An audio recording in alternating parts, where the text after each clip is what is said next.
Test, test.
something.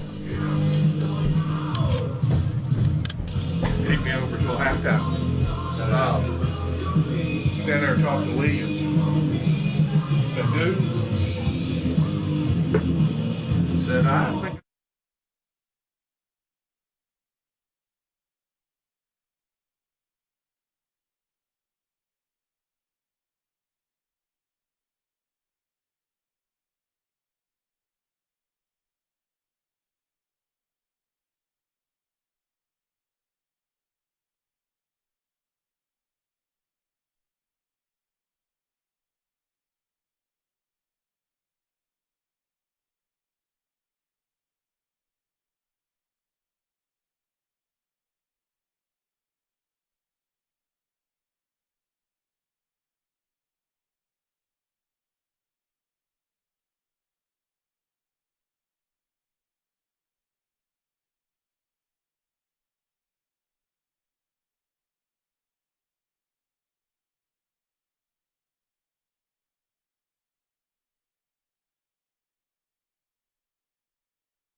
Alright.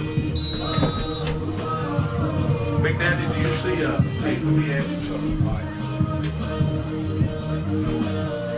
see a leader down there, or you see a kid who's I think he's FCA, Jeremiah, he's a leader. Yeah, I'd like to open it up. Yeah. If you see somebody who would be good, and I'll honor him, and I'll say this freshman or whatever. You see a bar.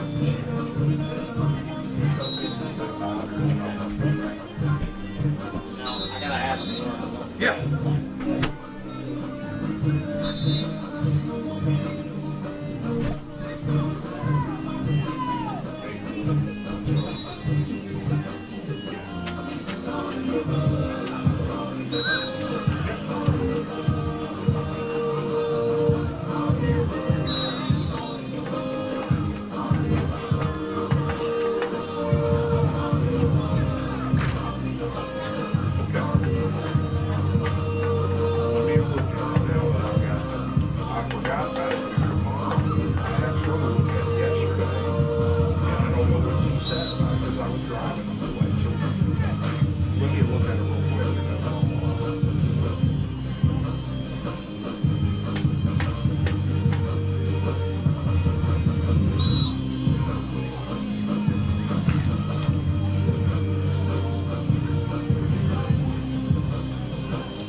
The best I played in a while on Wednesday.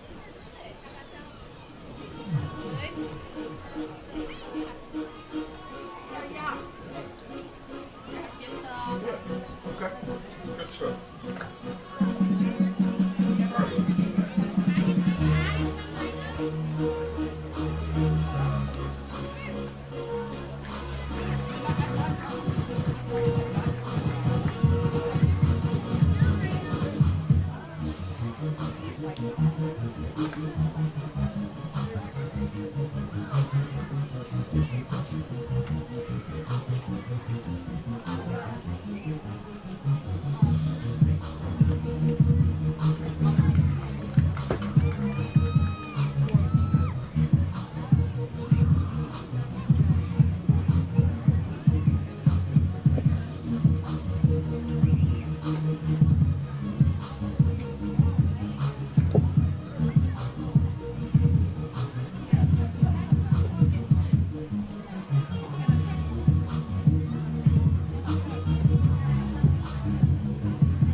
if I can get some posters so I can get the names right. Yeah. There you go. I mean, unique. I'll take a picture of it. No, take it. You got it. No, I'm telling you, it's all good. We keep them on a file, so. All right. If you, like I said, if you need it, take it. Yeah, this is perfect. Thank you. Oh, a little girl's coming? Yes. Oh, okay. You have your stuff? Okay. Are you going to announce it? Yeah. Okay. Next year we put the elevator. Up first, we have our 1st through 3rd grade Cougarettes. I read that.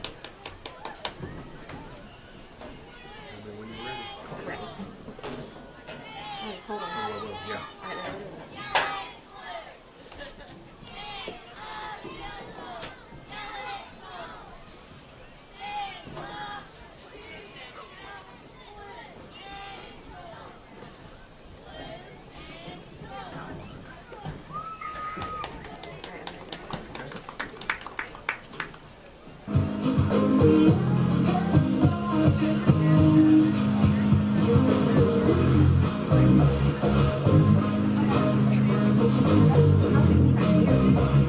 There's nobody here.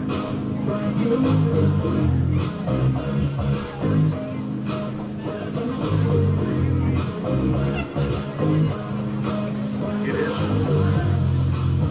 You're right. There is nobody here. We have one more group going. Okay.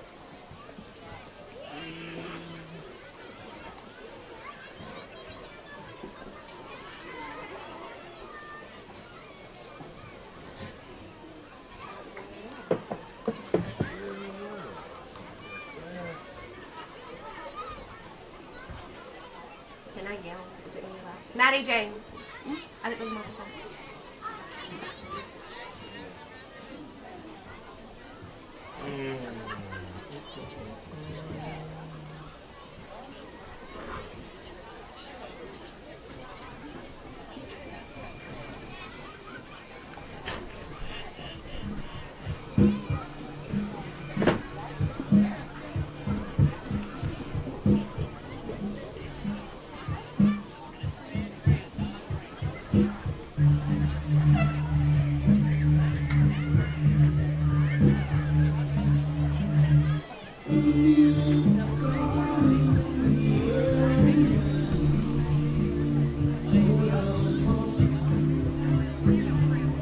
Who's the next group?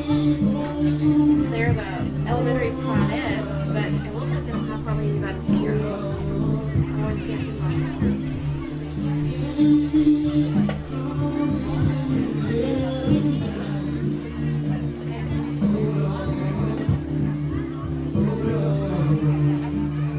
maybe if I go ahead and announce it, I don't do that. Yeah, you can. Do I need to?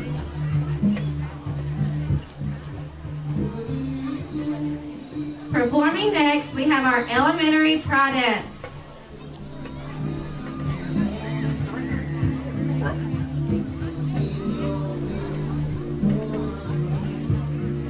You know how to take care of them. I just don't like that time. So I'm good because I can hook up with them.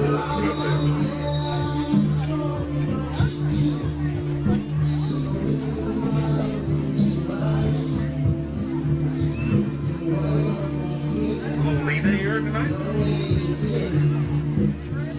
We had 16 kids out yesterday. So I think she may have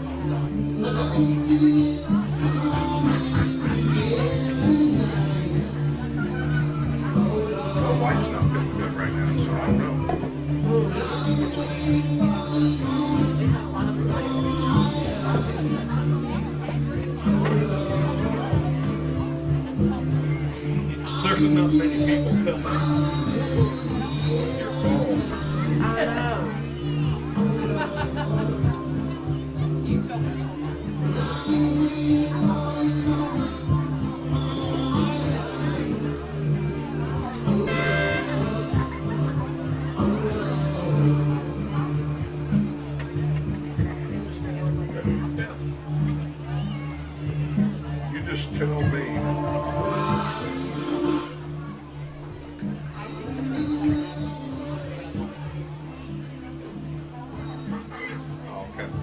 us out. And I think they're somewhat looking ready. Yeah. I can sleep all day every day. Now, do you want to announce them again? Welcome to the field, our elementary pradettes.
Madison St. Joseph, they're taking 8 minutes.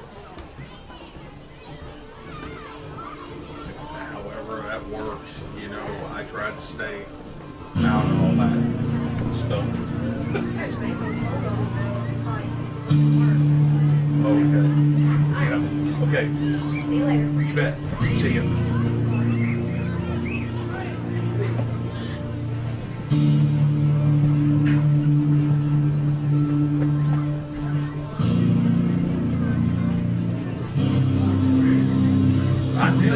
I think the clock's upstairs. You ever been here before? My son played at PA so long ago, but I haven't been over here on this side. Yes, I think it's upstairs. It's on there. No, here. Right here. Yes. No, it's good.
Probable starters for the visiting St. Joseph Bruins. On defense, defensive back 0, Tate Littleton. A junior linebacker, number 1, Caleb Gray. Defensive back, number 8, a junior, Noah Champlin.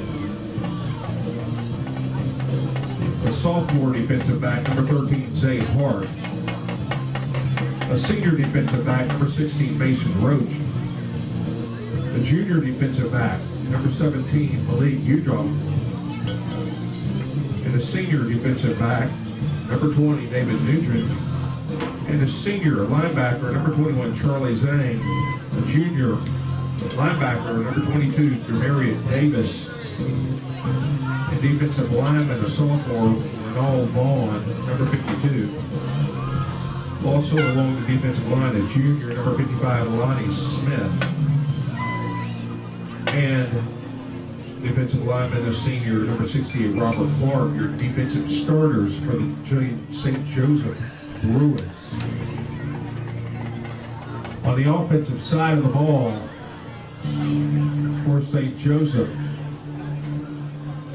a wide receiver, senior 0, Tate Littleton.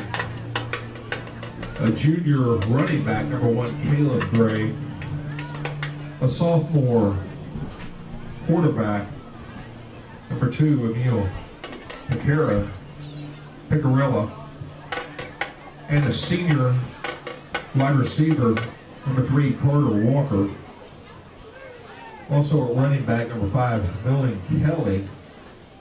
He's a senior. Also a sophomore wide receiver, number 13, Zay Hart. And a senior wide receiver, number 16, Mason Roach.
Is she a leader in the class? Yes. Trying to think of a way to make it sound better. Yeah. Mike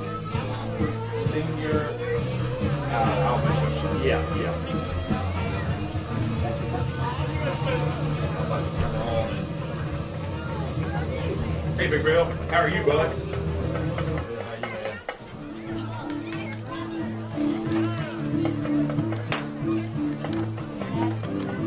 Probable starters for your Simpson Cougars tonight. Let's start with defense. Number 1, 155-pound senior defensive back Sawyer Dunn. It's outside linebacker, 175-pound senior number 6 Tyler Sanford. At safety for the Cougars, 175-pound senior 7 Bryson Franklin. Also an outside linebacker, a sophomore, 210-pound, number 9, Ben Kennedy. Linebacker, senior, 190-pound, number 11, Aubrey Kennedy. Defensive back, a senior, 160-pound, number 22, Weston Fry. Sophomore, 150-pound, safety, number 24, Brayton Duncan. Linebacking positions for the Cougars. 235-pound senior, number 32, Matt Adcock. Also, 240-pound senior, number 44, Keaton Boykin. Along the defensive front for the Cougars, the senior, 210-pound, number 42, Jake Milner. And defensive tackle, 280-pound senior Olin Showes, and senior 225-pound defensive tackle 78 Jaden Priest. Your defensive starters for the Cougars.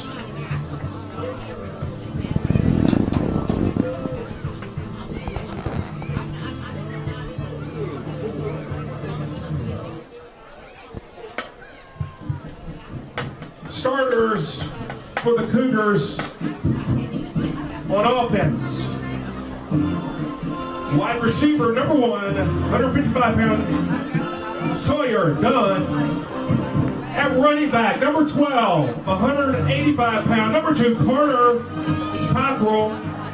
Wide receiver, number senior, 170-pound, number 6, Tyler Sanford. At quarterback for the Cougars, a sophomore, 185-pound, number 10, Barrett McKinney. And wide receiver, another sophomore, 175-pound, number 14, Chance Funchess. At tight end, 235-pound, number 32, Matt Adcock. At guard positions for the Cougars, a senior, 245-pound, number 56, Garrison Ashley. Also a senior, 210-pound, number 72, Lee Easterling. Center for the Cougars, 260-pound Gavin Berry, he's a senior.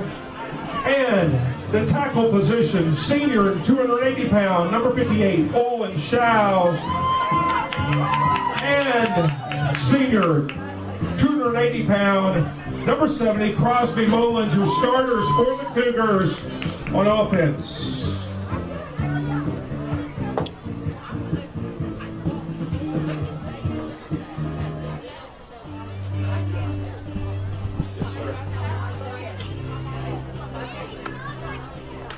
As the whole, I'm about to go live on the broadcast because we're at home and Coffin is not here, so I literally have to turn the mic off.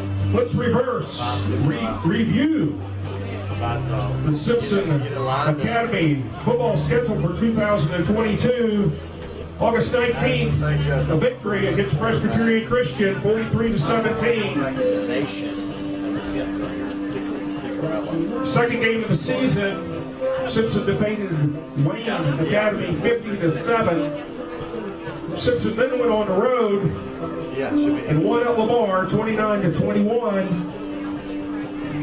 Then on the road the following week against MRA, they dropped a decision 27-14. On the road again, League 28-21. September 23rd, Madison St. Joseph visited the Hole. The score was 43-6. October 7th, Simpson went to Columbia, came away with a 47-12 victory. Riverfield Academy was then visitors to the Hole. Simpson 42, Riverfield 6. And October 21st, Simpson defeated East Rankin 49-13. Simpson's record, 7 wins, 2 losses on the season.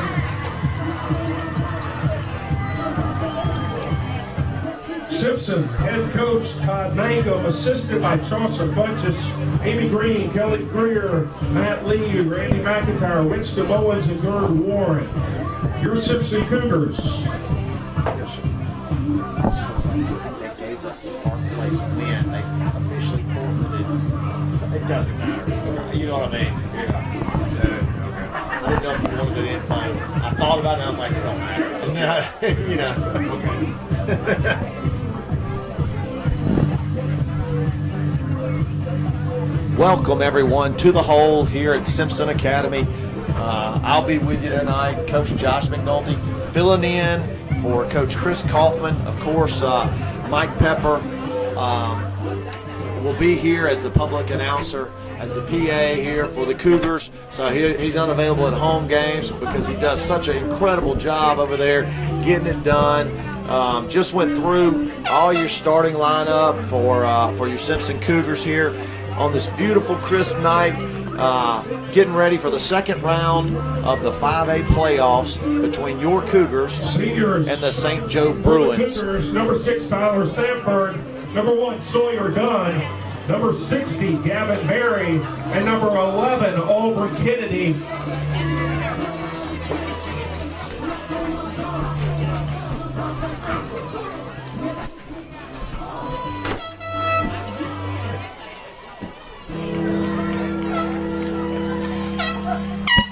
On the line tonight, either a hosting opportunity against the Leak Rebels or traveling down 28 West to Gallman, Mississippi to play Kapai Academy, who faces off with Leak tonight in the other quarterfinal game in the lower half of the 5A MAIS bracket here.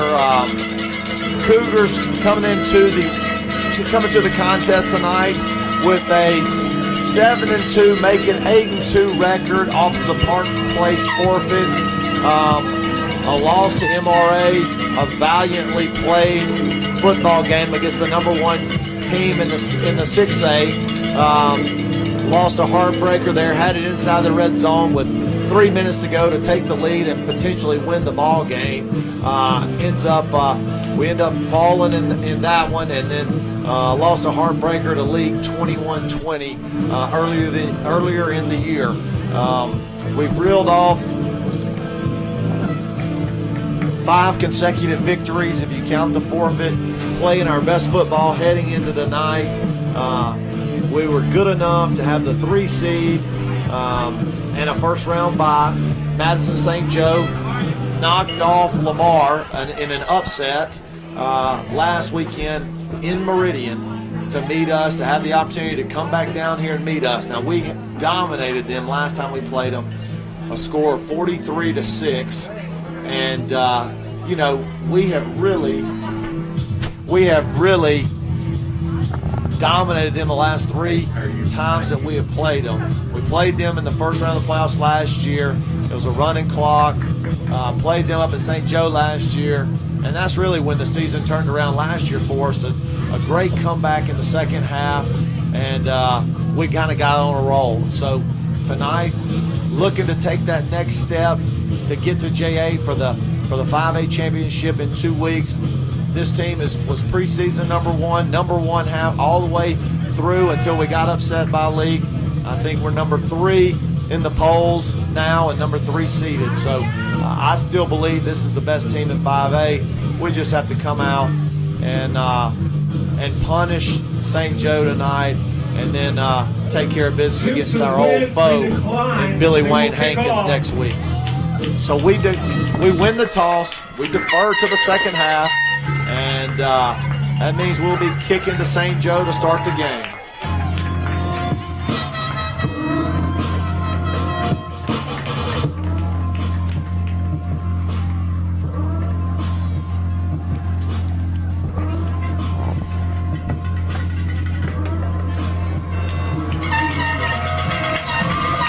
And here comes your Cougars. coached by Todd Mangum. He's no stranger to championship football.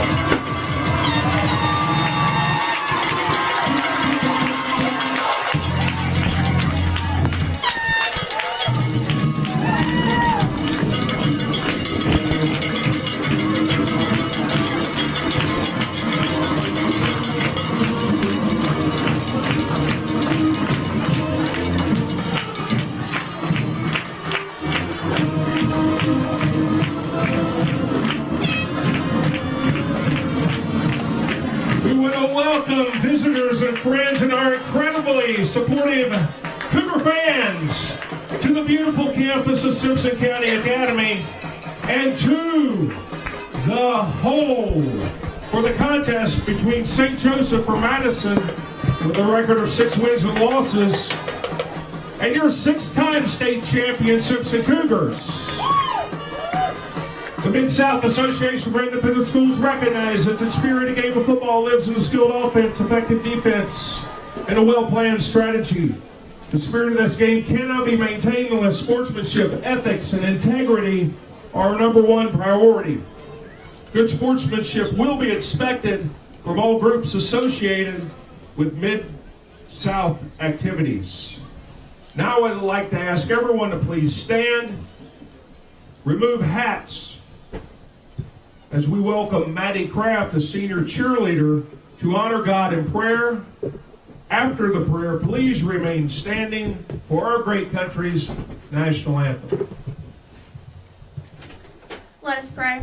Dear God, we thank you for today, God. We thank you for allowing everyone to be here tonight. I pray that you be with both teams tonight, that you just keep them safe and injury-free during the game, God. I pray that you also be with everyone traveling home tonight. It's in your name I pray. Amen.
An incredible job by Maddie Kraft. And if you don't know her, folks, unbelievable cheerleader, unbelievable basketball player, and an even better person. So thank you, Maddie Kraft, for that beautiful prayer. And we're about to get ready to hunt for the 7th state championship in Cougar history. Starts right now in the hold. We're going to bring you every single play via SCA live stream tonight.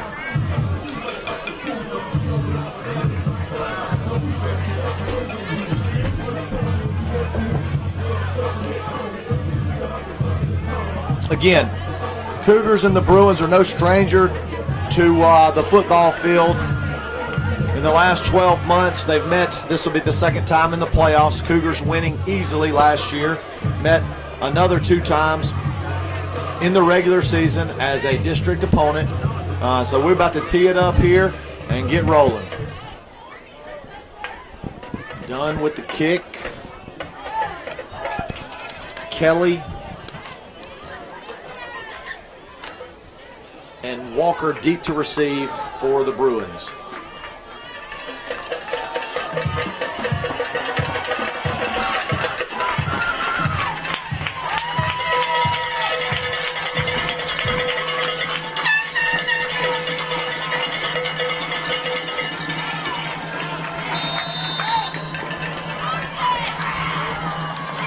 we're off, folks.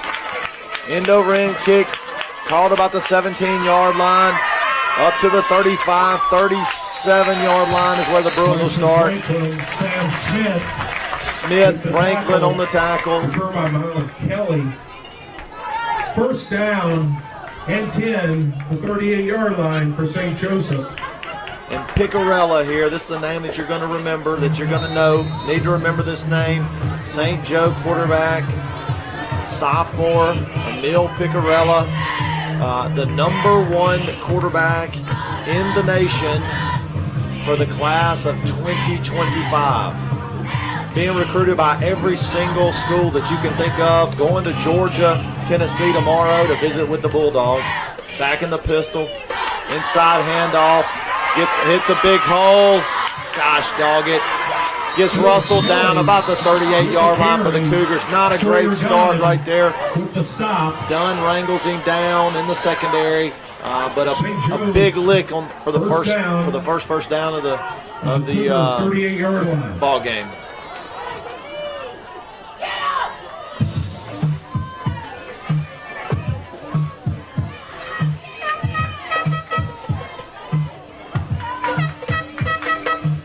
Bruins getting the sign here from their first-year head coach.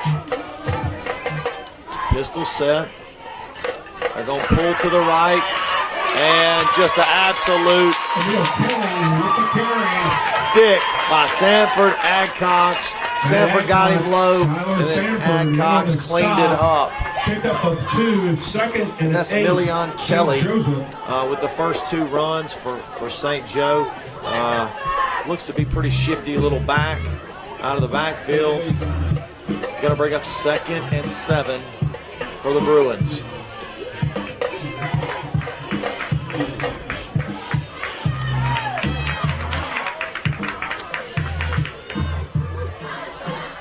There's a little pitch to the right side. And another tackle. It looked like Weston Fry, Matt Adcock on the stop. Going to be 3rd and 5 here for the Bruins. This is probably 4th down territory, to be honest with you. 4 down territory. Cougar fans, it's 3rd down. You would think here, 4 down territory, even though you got this incredible quarterback, you might want to run here, get you a little bit of, maybe you bust it, get you closer, make it a more manageable 4th down. We'll see. That same pistol set, look like a little movement early.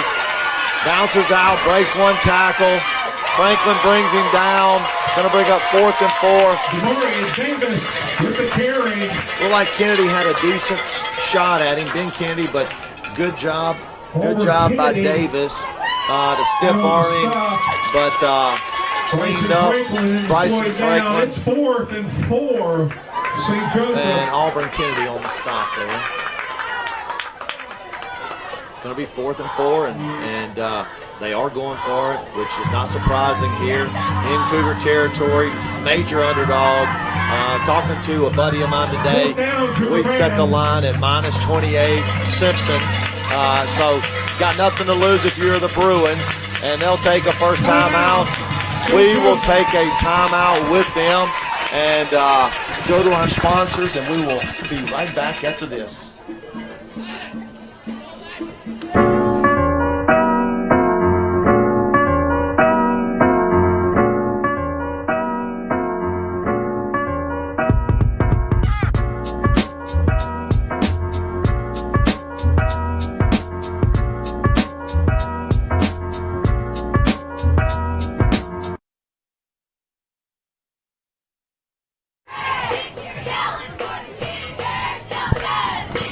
Back. Big 4th down coming up here. A little smoke in the sky from the early fireworks.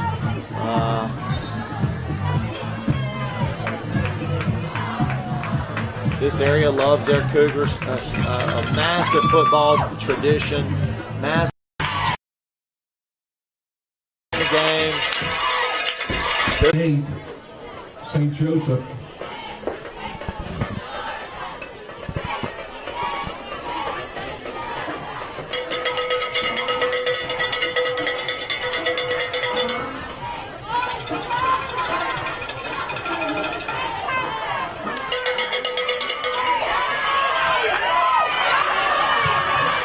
Billy Kelly on the run. Jake Milner.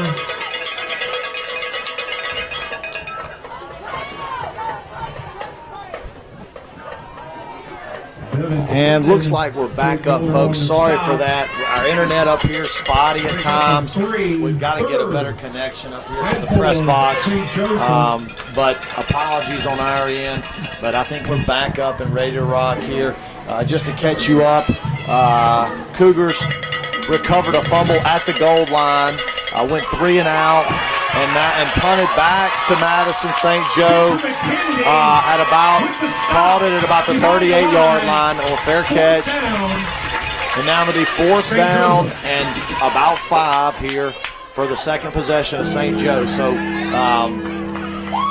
4th down. I think we lost y'all at the last 4th down, about the same spot. They converted, got it down to the goal line and fumbled as they were trying to go in the end zone. So it brings up 4th and 5 here from about the 31. Snap to Picarella, rolling to the right, going long, and dropped it. Cougars take over 1st and 10. And look, I don't know, we got turned around right there. We really got fortunate that ball wasn't caught. Fortunate that wasn't pass interference either. One guy was face guarding. I know that's not pass interference, but looked like made a little bit of contact because he couldn't find the football and ran past Madison St. Joe's receiver, who caught it but just couldn't survive the ground. And nevertheless, we take over on downs with better field position.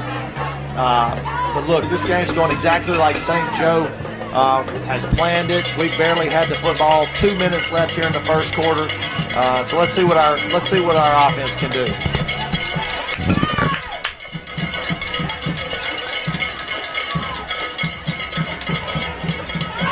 Pulling out here to the left. Cockrell up to about the 35, 36-yard line. Give him 5 yards. On the stop, pick up a 4, 2nd and 6, Simpson.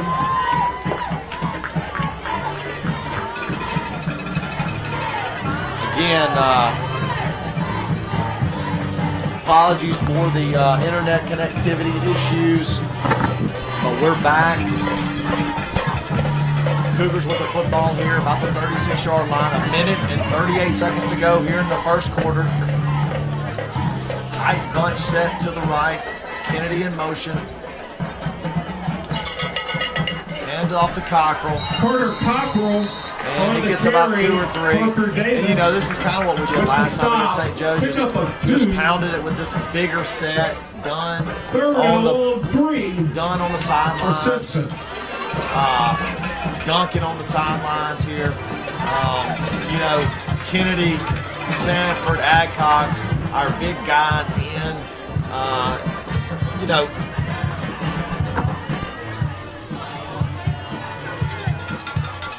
it's going to be 3rd and about 3.5, 4. Same set. Play action. Kennedy's open. Funchess open too. Hey, great job by McKinney. You could tell right there, Ben Kennedy, you know, kind of got caught. I think the defensive end kind of shifting, coming out of the backfield. Looked like that was the first read out into the flat, but he got held up by that defensive end, and so it forced McKinney to go to a 2nd and 3rd option, and found Funchess on that route there, coming back to him for about a 15-yard gain. Great pitch and catch by McKinney. Great job of getting through his progressions. You know, going back to this set, Kennedy in motion. Hand off to Cockrell. Express to the outside. He's got some room. 30, 20, 15, 10. Touchdown, Cougars. Touchdown, Cockrell. Just the acceleration and burst. Great job of blocking by the line by Ben Kennedy. And once Cockrell gets the edge, it's really, really hard to even get an angle of pursuit to knock him out of bounds. There were a couple of St. Joe defenders that had the angle, and he just ran right past them. You know, Cockrell's got an unbelievable combination of speed and athleticism, size. He's one of the best that's come through here. And look, we're a running back school. Extra point up and good by Dunn. So that gives us a first lead of the ball game with 11 seconds left in the first quarter. Cougars 7, Madison St. Joe nothing. We will take a quick break and return after a word from our sponsors.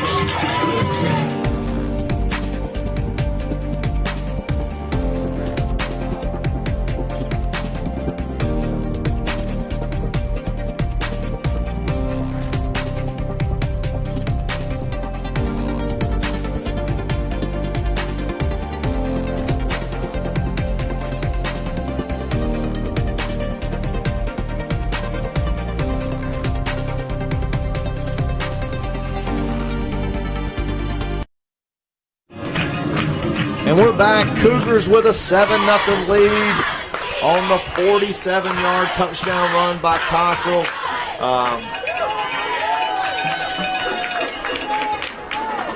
Really a good quarter by St. Joe, limiting the explosive plays, limiting the opportunities for the Cougars to have the football. But that's just how explosive our Cougars are.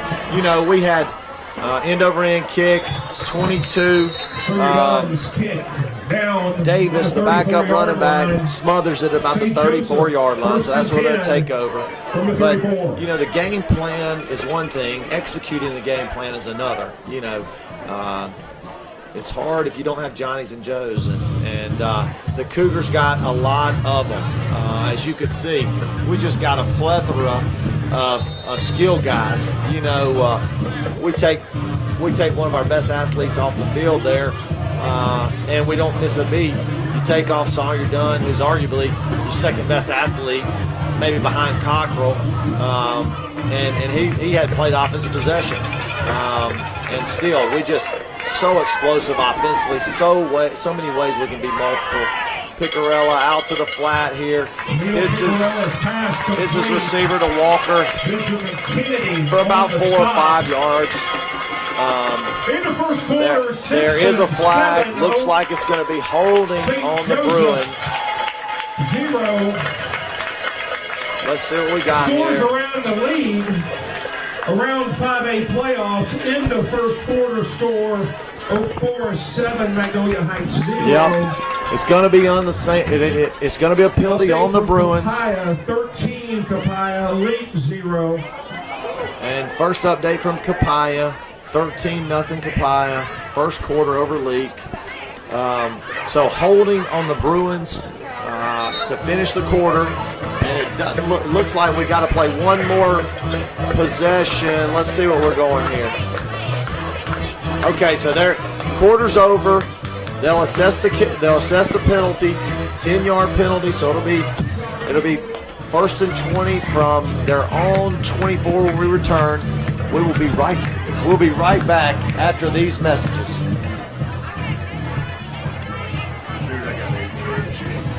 This is Chris Curley from Main Street Realty.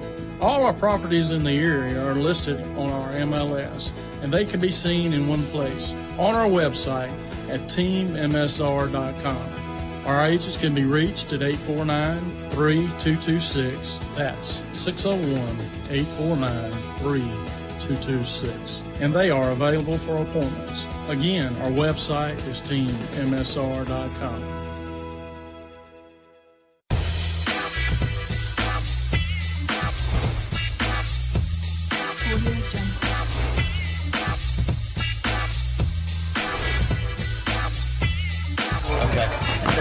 We're back. First and 20 here for the Bruins. A little awkward set here. Running to the left. And he gets absolutely hammered. Kennedy Adcox with about a 7-yard gain. They had some type of trickery right there. They only had, looked like they only had 5 linemen, four linemen. I think it was 5 linemen, but they had one guy split way over here, right on our sideline on the hash. and then a 3-by-1 set was awkward, and it looked awkward, and I think it was awkward for Picarella. He just ran out there and got blown up. We love to see it. Going to be second and long, 27. Blitz coming, rolls to the right, going on it. Oh, hit it! Undercut it!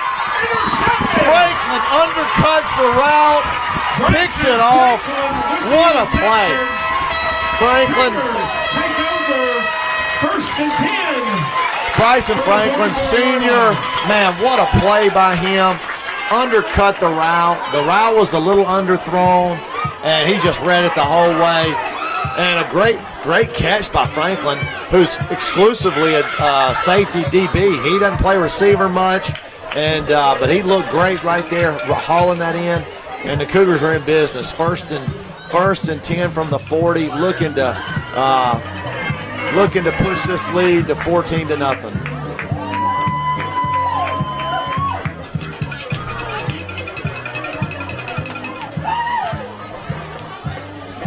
Still the same personnel package. One receiver, 2 running backs, I would say 3 tight ends. And there's the pitch.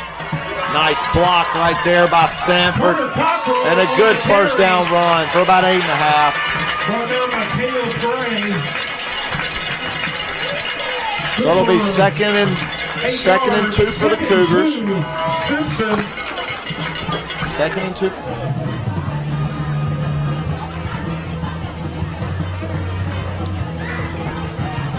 Second and 2, long 2 right here for the Cougars, getting their signs here. Can't say enough about the interception by Franklin. He's been flashing all year from that safety position. Pistol set, handoff to Cockrell. Gonna have enough of the first down.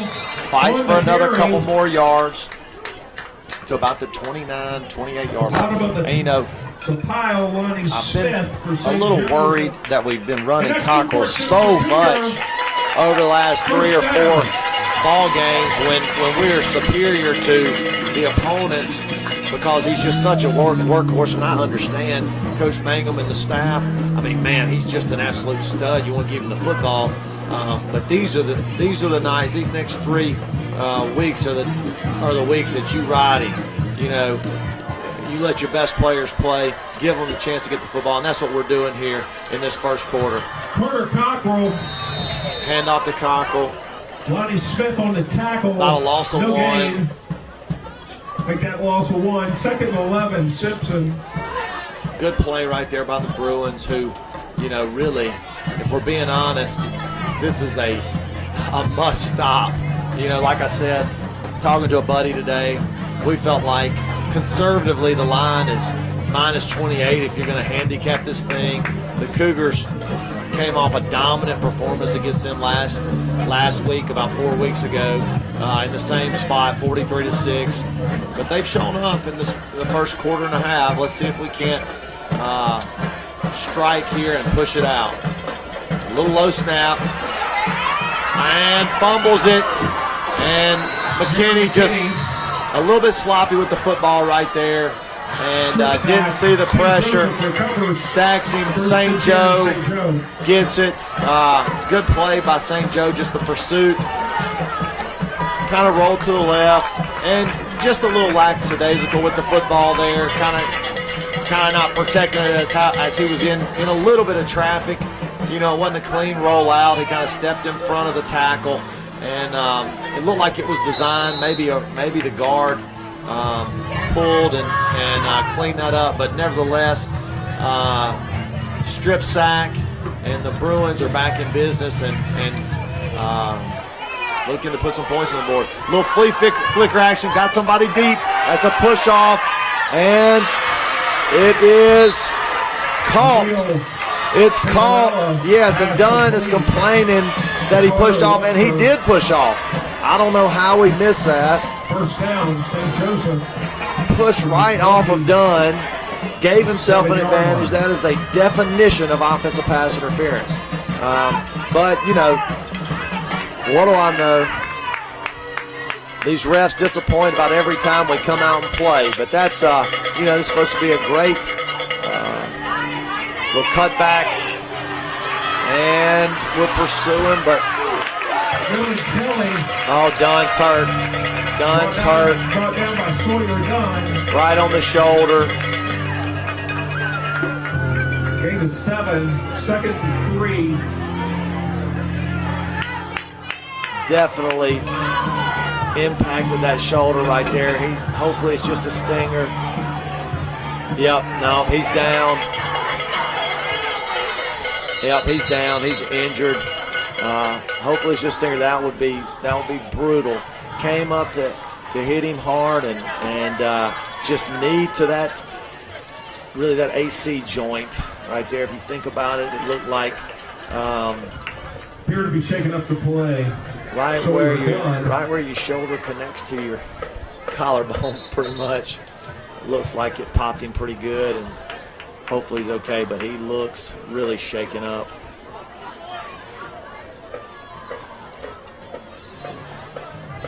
John Boyd coming to see him. Hopefully it's not too bad. He's going to check in there, check on that joint. But anyway, 5-yard gain, good tackle, 5-yard gain. As they're right on the cusp in the red zone.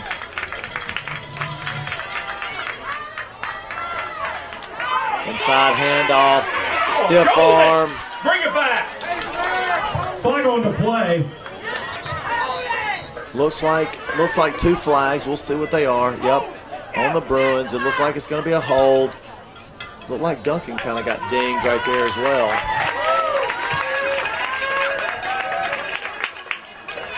Holding St. Joe.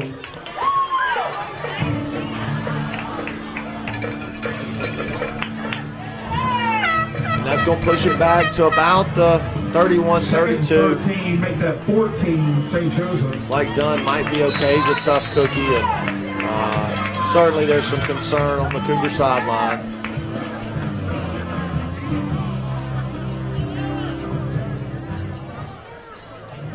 Going to be 2nd and 15. About the 32-yard line. There's the pitch. Hey, good job right there.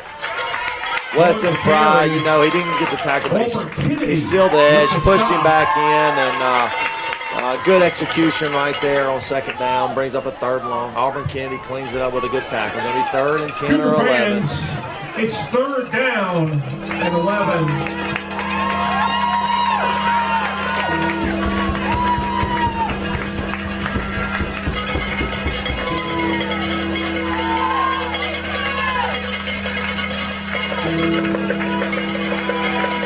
Late substitution there by the Bruins.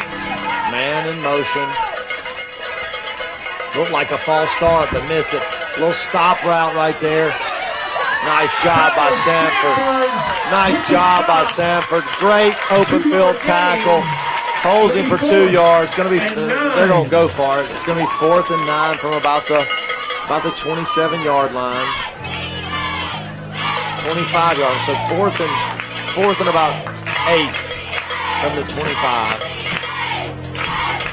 Bunches off. He was in for Dunn.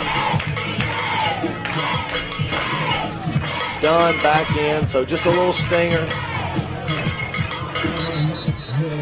And it looks like there was some confusion on St. Joe, and they will call a timeout. So we will take a quick break with them and return after these messages. Update from Coleman. Capaya now has taken a 26-0 lead over.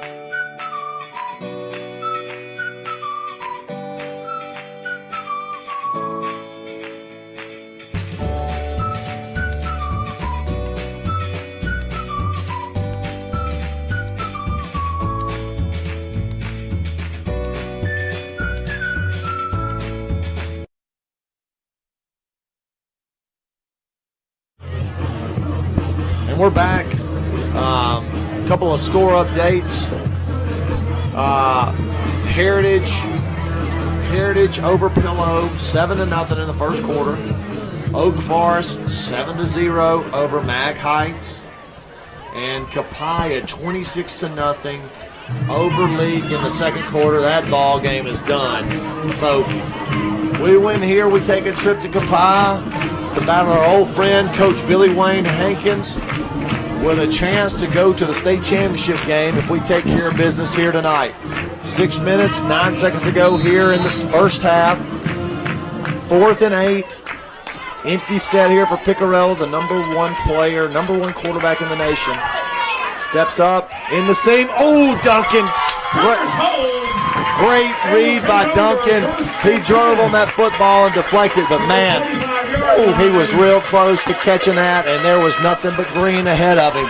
That looked like all verticals, and there was empty backfield, nothing but big fellas and green grass. Duncan with a great play, great job by the Cougars, and that's their second 4th down turnover on downs by their defense. So great job by the Cougars, and we will take over here about the 25-yard line. 1st and 10. 6 minutes and 3 seconds to go in the half. Low snap, gets it to Cockrell. Good hole right there. Fumble by Cockrell, gets stripped, and the Bruins recover. Gosh, dog it. St. Joseph recovers.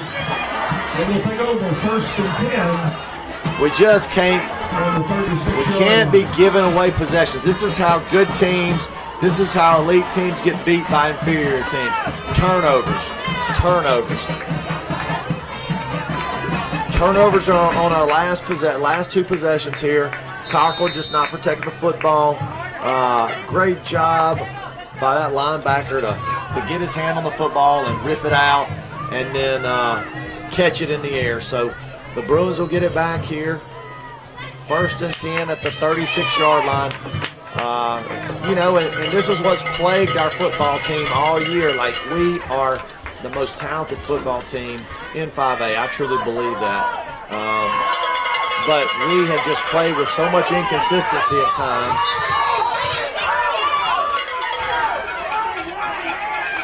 And the judge in the middle field has no clue. I mean, he's asking everybody if it's a catch. And they're going to give it to him. Completed pass. Second and 1. Looked like he didn't secure the football, but that guy's responsibilities must be the quarterback in the line. Inside handoff, going nowhere. Kelly going nowhere. Going to be 3rd and 1,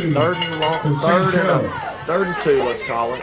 No gain on the play. I got a little bit, so going to be 3rd and a long 1.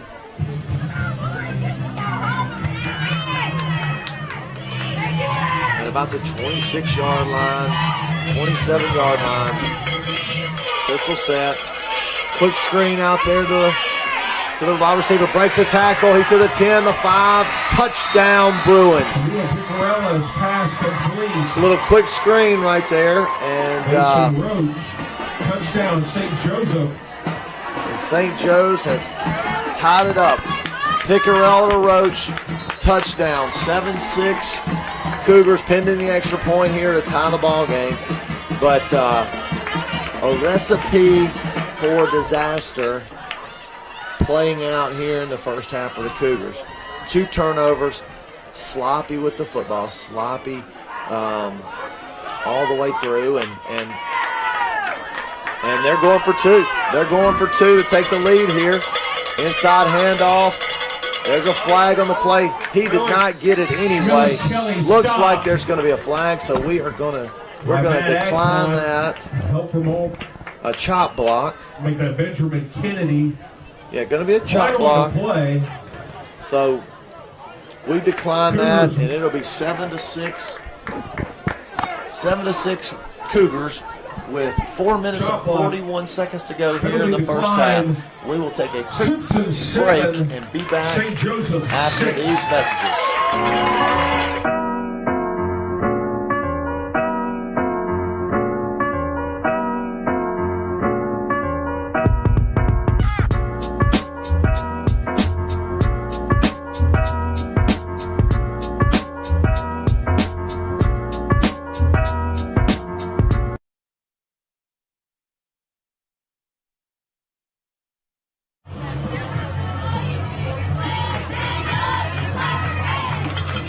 A special thanks to Landry Adcox and Landmark Surveying for supporting your 2022 Simpson Academy Cougar live stream and Simpson Academy Cougar football.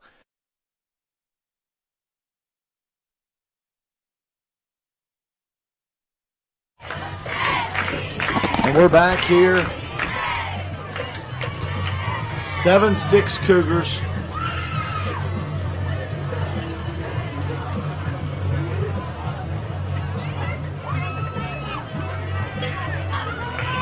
And this is, look, this is shaping up. That's it. He's not even on the tee. We're going to squib. Looks like they're going to onside it or squib it here. And there's a little sidewinder kick. Takes a good bounce. We fumbling it around about the 3 or 4 yard line. Kennedy gets it here. And going to get his way about the 12-yard line, so that's where we'll start.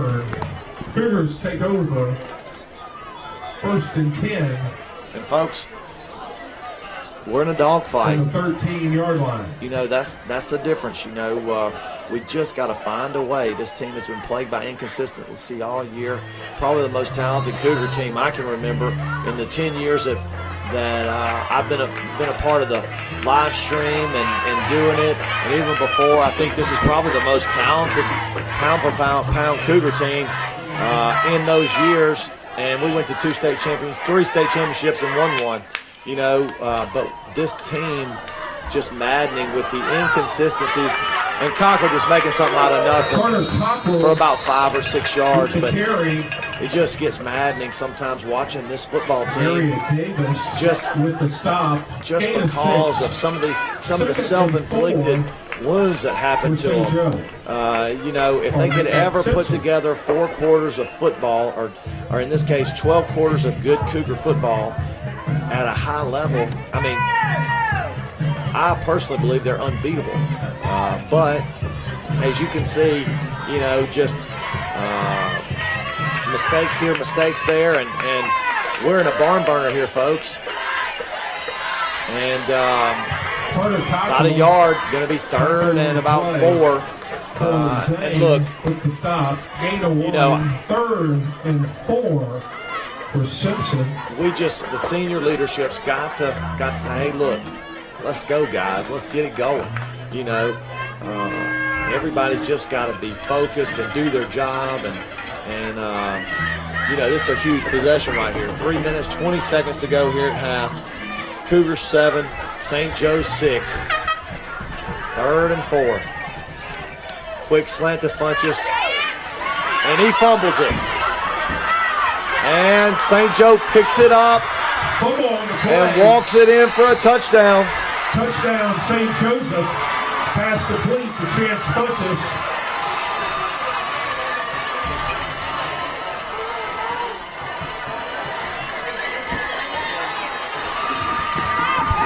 So the Bruins are going to take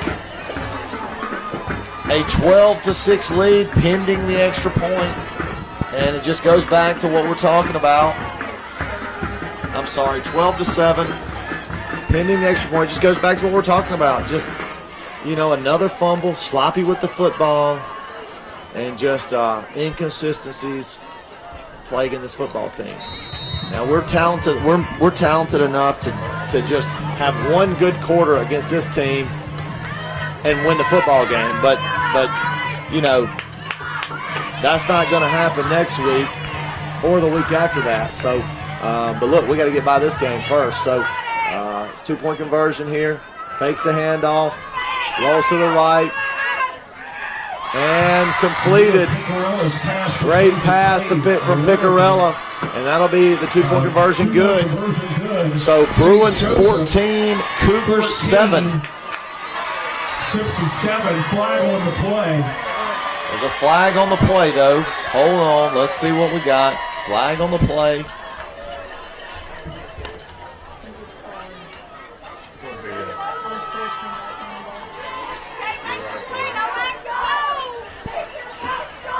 Yep, it looks like the 2-point try is going to count. They're going to assess it on the kickoff.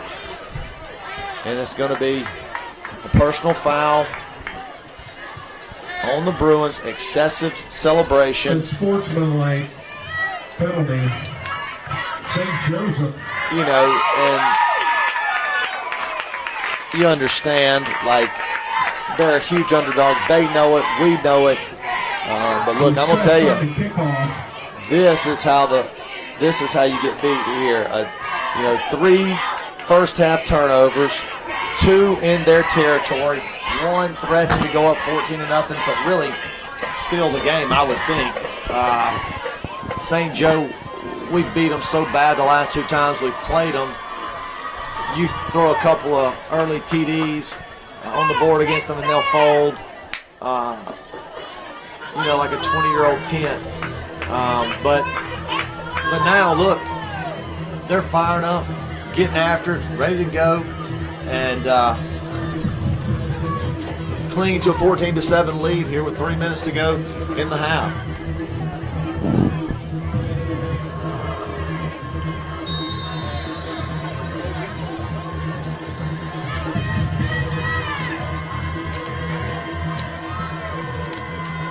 I wouldn't be surprised if St. Joe kicks the onside kick, kicks another squib kick, and there comes squib kick.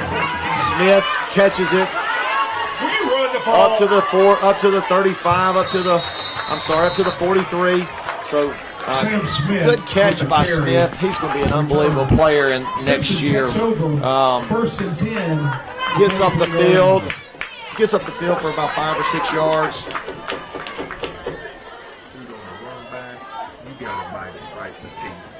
Sit there and pass. You got to go right up the middle.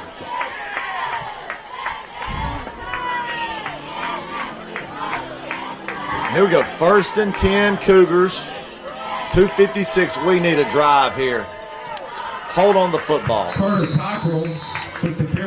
Down to the 37-38. We just got to be super careful with the football. Be very protective of it.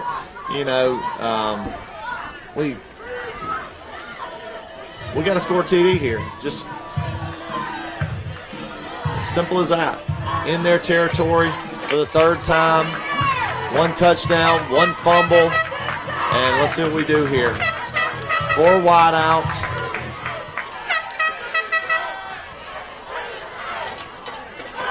And looked like a read option. Gave it to Cockrell. About a 4-yard loss.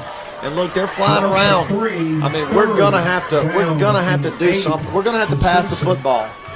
We ate them up last time, but look, St. Joe's got some big athletic kids on that front line. They can smell an upset. So they're gonna be flying around. We gotta make plays. We can't be. There's the drop. We're going long to Dunn. And incomplete to Dunn. Looked like he had a chance to get it, but good coverage by the Bruins. And we are going to bring out the punting unit.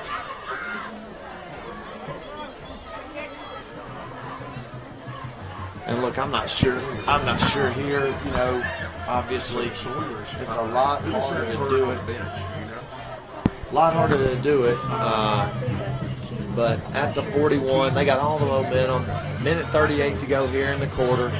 I might go for it here. But the Bruins are flying around. We get the ball in the second half.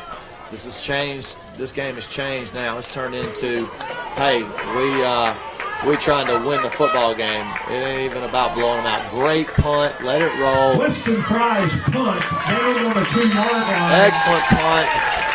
And I think I just need to second guess everybody up here, because every time that I say something that I might not agree with, it turns out absolutely perfect for our Cougars. So great job right there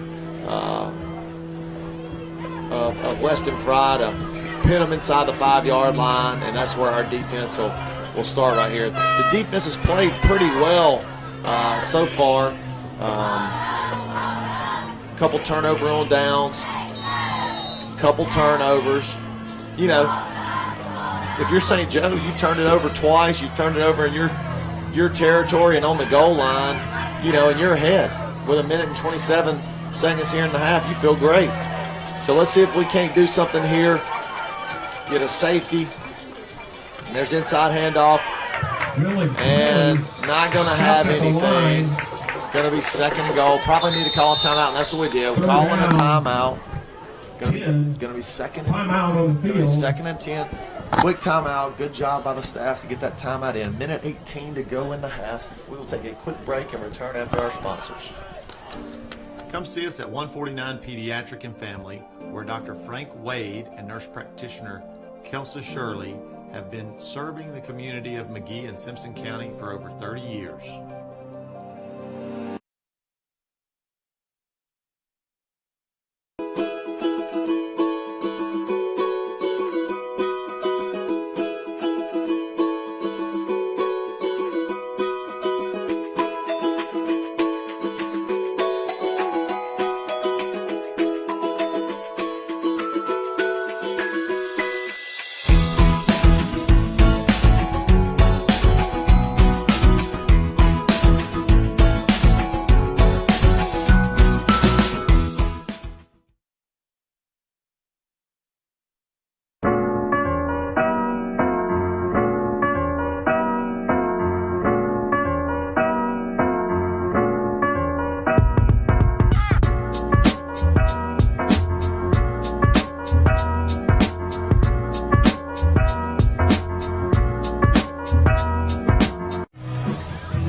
We're back here.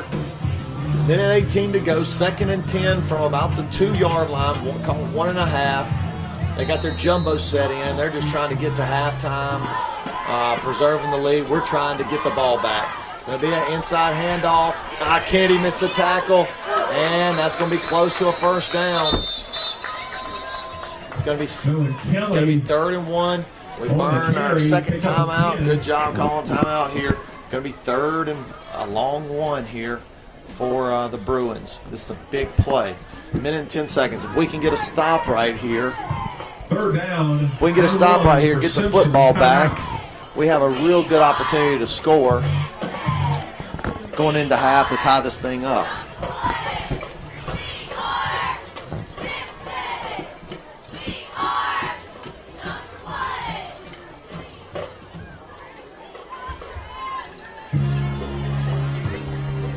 Cougars with a great year so far. Again, 8-2.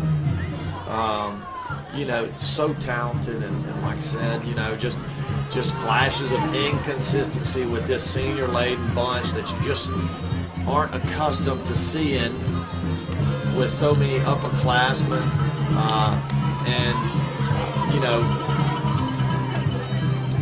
and it's kind of reared its ugly head here in the first half.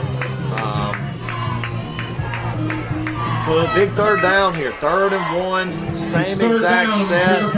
They got 3 tight ends, and it's going to be a false start. Huge penalty right there. Going to push them back. Going to be 3rd and 6 here about the 5-yard line. Huge penalty right there. Forces them to kind of do something different. You know, the scary thing about the Bruins are that, you know, they have an unbelievable quarterback, somebody that can really spin the football. And, you know, 3rd and 6 right here, which I feel like they're probably trying to run the football, but, hey, look, I'm up for it. If I'm them, I'm slinging it. I'm trying to get a first down. I'm not playing conservative, but they run up the gut and easily get a stop here. And good job by the Cougar staff getting the quick timeout. So it's going to be 4th and 5. They're going to have to punt. Really good job right there by the defense. Good job by the staff to punt the football and trusting their defense to get a quick 3 and out and get the football back. Timeout on the field. We should have great field position. Well, timeout on the field. We're going to take a quick break for our sponsors as well, and we'll return right after this.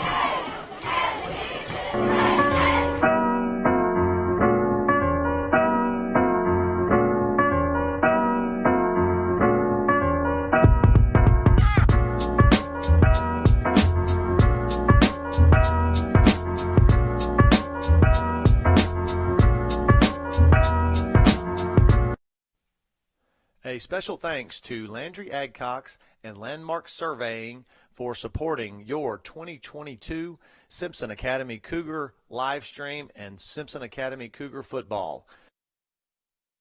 And we're back. Going to be a punt here to Cockrell. And look, this is a time where your senior leaders got to step up.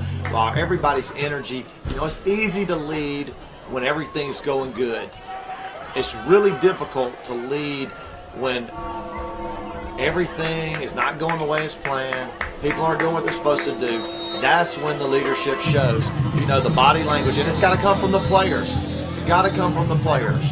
And right there, it looks like we had a guy on the field, so it's gonna. Yep, we're gonna have 12 men on the field. Just inexcusable. So it looks like they're gonna throw a flag. Now it's gonna be 4th and 1, but that's gonna change. Yep, that's gonna change at least the thought process of St. Joe. It's gonna be 4th and. It might be a first down. It's going to be a first down. Flag on Simpson. They're going to have to measure here because it's going to be really, really close. Too many men on the field. Unbelievable. Out of a timeout. Eerily similar to the Vikings in the 2009 NFC Championship game versus the New Orleans Saints, where the Vikings in field goal range at the end of the game, call a timeout, 12 men in the huddle, push them out of field goal range, Favre throws interception, very next play, Saints going to win the Super Bowl, win the game.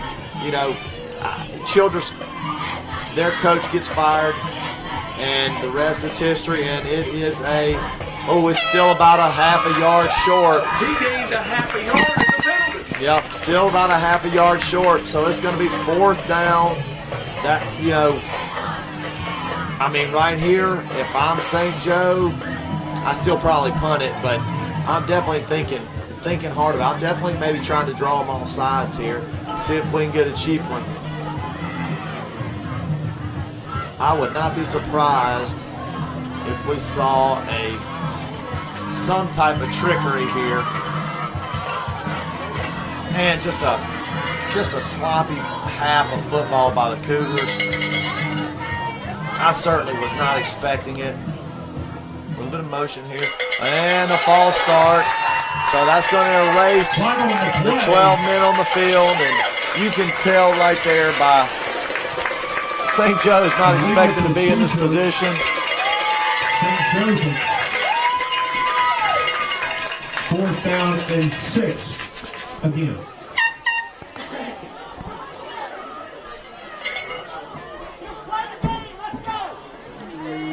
And it's going to push it back to 4th and 5.5. The clock's got to go back. Clock ran. It's going to be 1 minute and 5 seconds left. Let's see if the officials have a clue here. It's supposed to be a playoff officiating crew. Let's see if they can get that right. And yeah, they're going to get it right. The Simpson sideline's upset. There's 101 on the clock.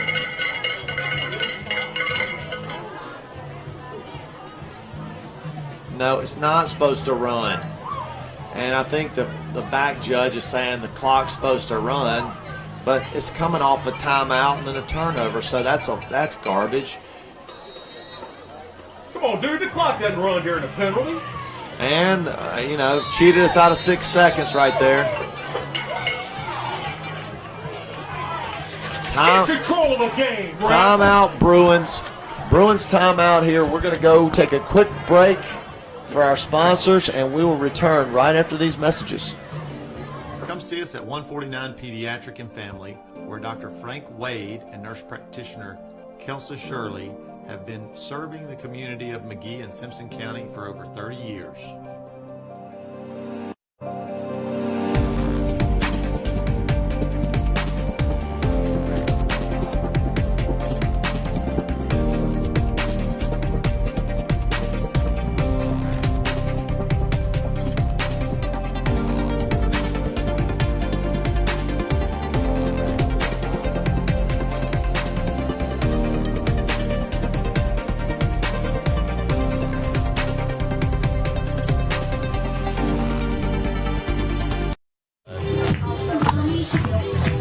And we're back. Going to give a special shout out to Tudor Funeral Home. They do a great job. Hopefully they don't have to do a great job with any of my folks here right now, but they do a great job and support the live stream. Hadn't been able to get them on until the playoffs. They wanted to be on the playoff stream because they love the Cougars. And there's the punt, almost blocked by Sanford. End over end here at about the 40, 35, 30, 25, 20, 15, 10, 5. Touchdown, Cockrell. Touchdown, Cougars. And look, you know, Cockrell's so explosive. A couple of unbelievable blocks there by the Cougars to spring him. Great job by the punt team. Great job individually by Cockrell. Gets us close to tying this thing up, pending the extra point. And look, hopefully that rights the ship. Hopefully we right the ship off of that. The seniors have got to say, hey, no more. Okay? We've got to play better football. And a great job there by Cockrell to get us back in the football game. And pending the extra point here. McKinney with the hold. Done with the kick. End over end. And it's good. And that gets us back even with 46 seconds to go here in the first half. Golly, man. Just an up and down game for the Cougars. Self-inflicted wounds. Punt returns. Explosive plays. Turnovers. Let's go, Cougars. 46 seconds left here in half. We're going to take a quick break, and we will return after this. This is Chris Curley from Main Street Realty. All our properties in the area are listed on our MLS, and they can be seen in one place, on our website at teammsr.com. Our agents can be reached at 849-3226. That's 601-849-3226. And they are available for appointments. Again, our website is teammsr.com.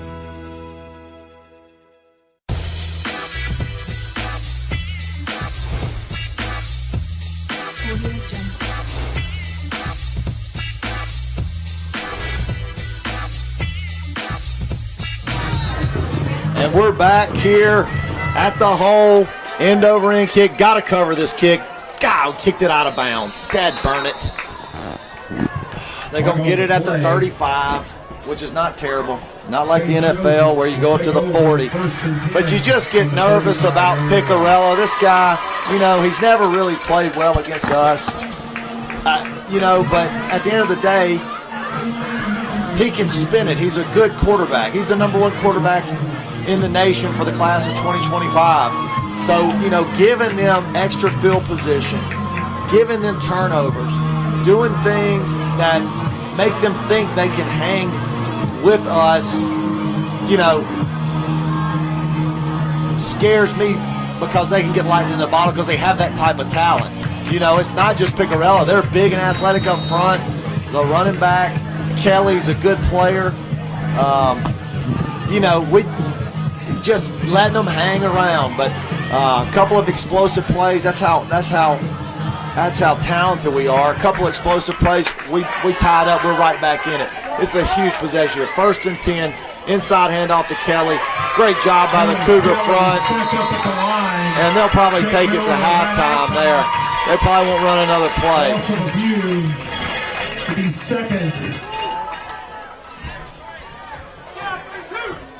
And that's it. They're not going to run another play. St. Joseph.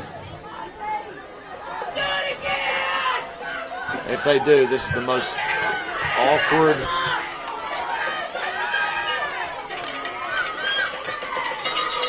Flag on the play. I don't know what they're going to call here, but illegal formation. They're going to wind. It should wind the clock. Well, if we accept the penalty, in the NFL it's crazy. If we accept the penalty, the clock doesn't start. But if we decline the penalty, the clock goes. And there he goes. He winds it. So that's going to be halftime. was about to say, if St. Joe runs another play, they're insane. And I think we're both happy here. It's going to be halftime, 14-14 Bruins. 14-14, tied up. You know, the Cougars got to feel lucky. Got to feel lucky and unlucky all at the same time. You know, it looks like Boykin hurt himself. Looks like he hurt his wrist or his hand, and he's a huge part of what we do. I missed that in the first quarter. But 14-14 tied. We will be back in 14 minutes. Actually, I'm going to give you some quick scores. Oak Forest dominating Mag Heights in Senatobia. 21-0. Heritage 21-0 over Pillow. Capaya takes a 32-0 lead. 32-0 Capaya over League. We are the only bye team. Well, I take that back. 14-14. Oak Forest is the 5 seed. Mag High is the 4 seed. They're getting dominated. Oak Forest is dominated. But got to feel lucky. 14-14 tie. 3 turnovers. A lot of sloppy play. 13 minutes. Hopefully we'll get back and see the real Cougars show up.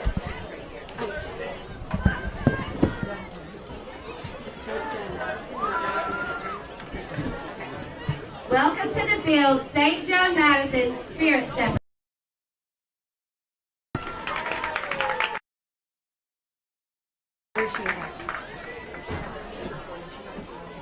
Where is she? Post. In front of the post. Has she told me done that?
Now, welcome to the field, St. Joe Madison Marching Band and Color Guard.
Are your Simpson Academy varsity cheerleaders?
Up next, we have our Simpson Academy varsity dance team.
Lastly, we have our kindergarten Cougarettes.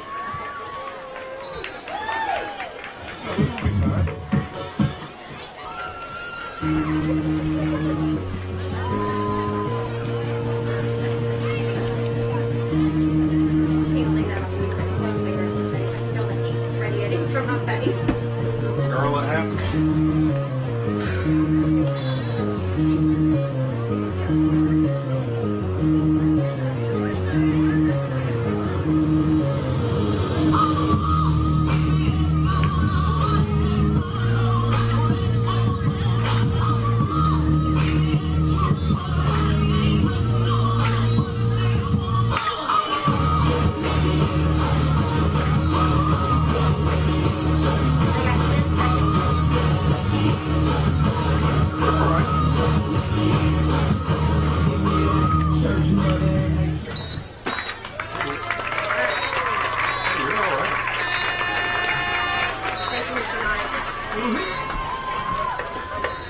There's another group out there in the record room.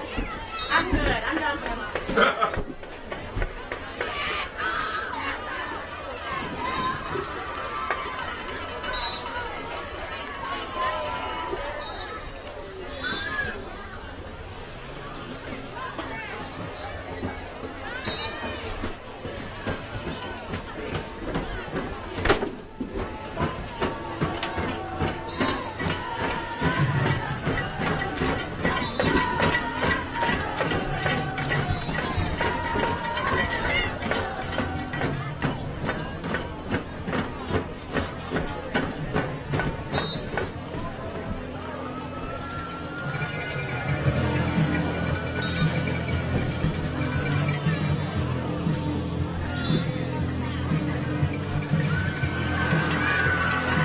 Utopia is up 40 to nothing now. Oh, that's 40 to nothing. All right, folks, we're back. 2 minutes until the second half kick. Going to give you a quick score update. Capaya 40, Leak 0.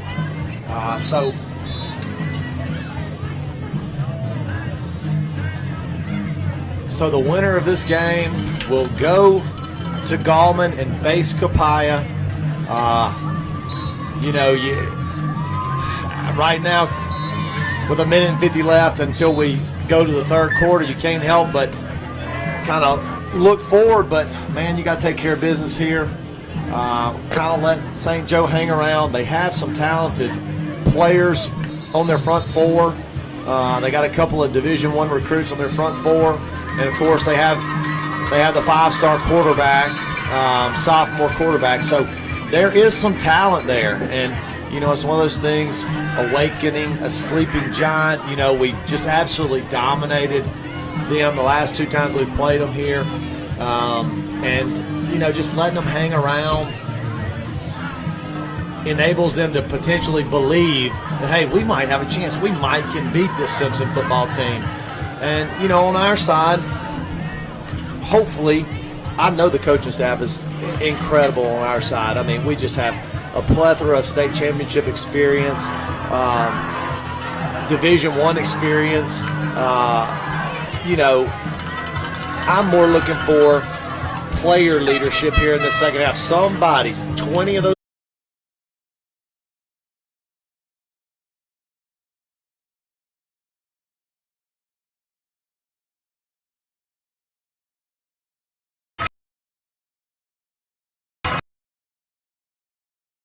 Our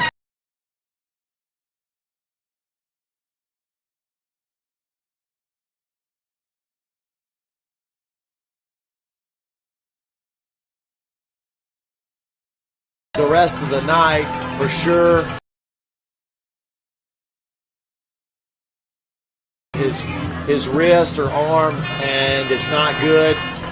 Sawyer Dunn, a dislocation of the shoulder. He is going.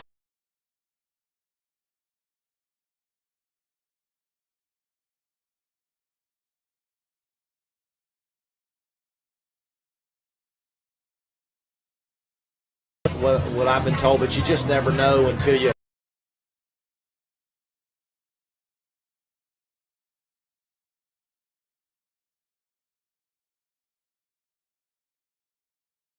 They're expecting a onside kick, got him in Welch.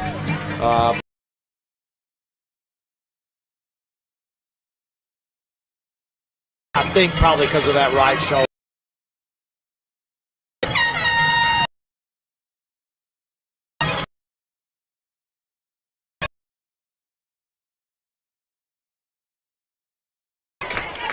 $35 yards.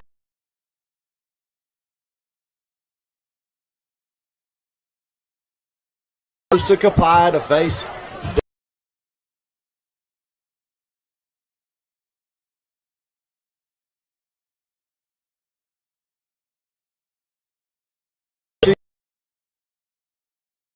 For all, pretty much.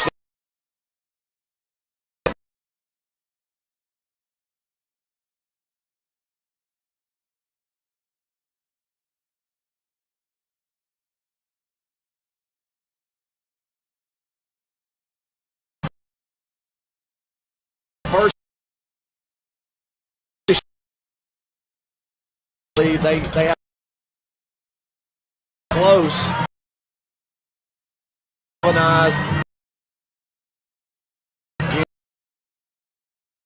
Very hard all the time,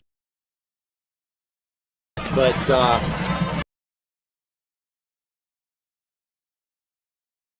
the 35 down to the 30. Good job by Duncan. Hey, great job by our line of kind of getting into a pass block set, letting them kind of come off the edge, and then sealing that and pushing up with the guard and the tackle into the secondary.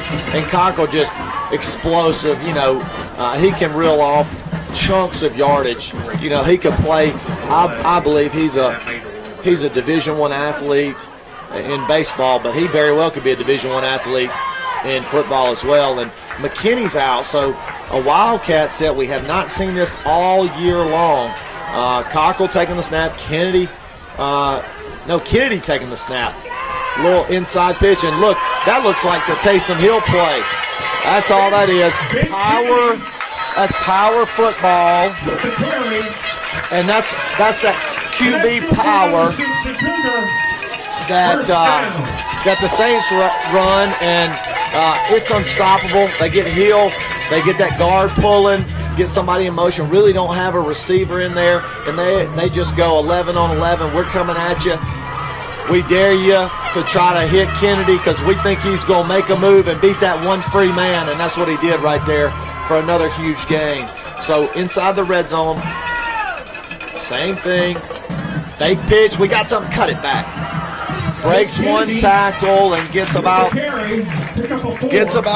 there. 2nd and 6 for Simpson from the 12-yard line.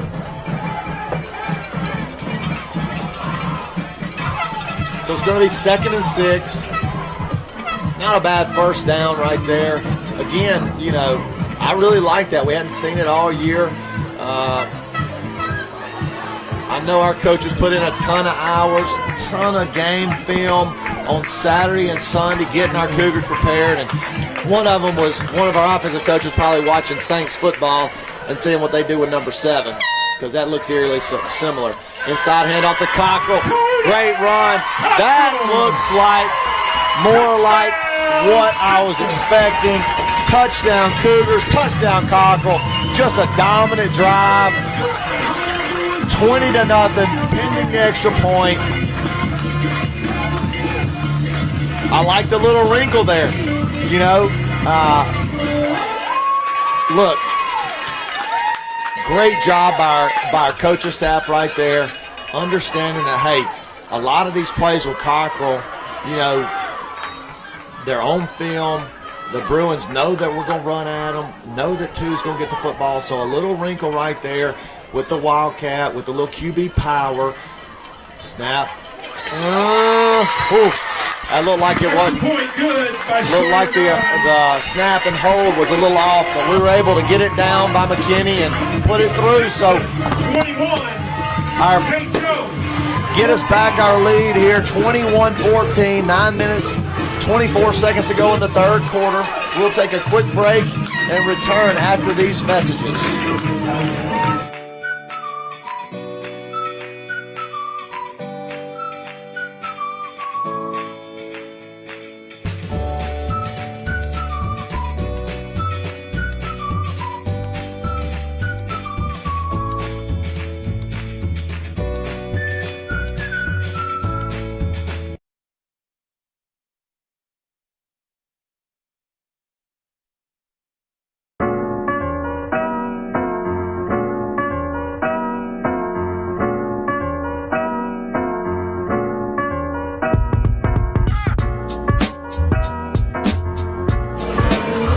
We're back here, 21-14 Cougars. Kick by Dunn, stay in, out of bounds. And you know, I was critical of that at the end of the second half, but their starting position has been about the 35. So if you're scared of their back guys, and you know, we consistently kick it to about the 15-20 yard line each kick this year. It's not bad in this situation. You know, end of the half maybe, but here it's okay.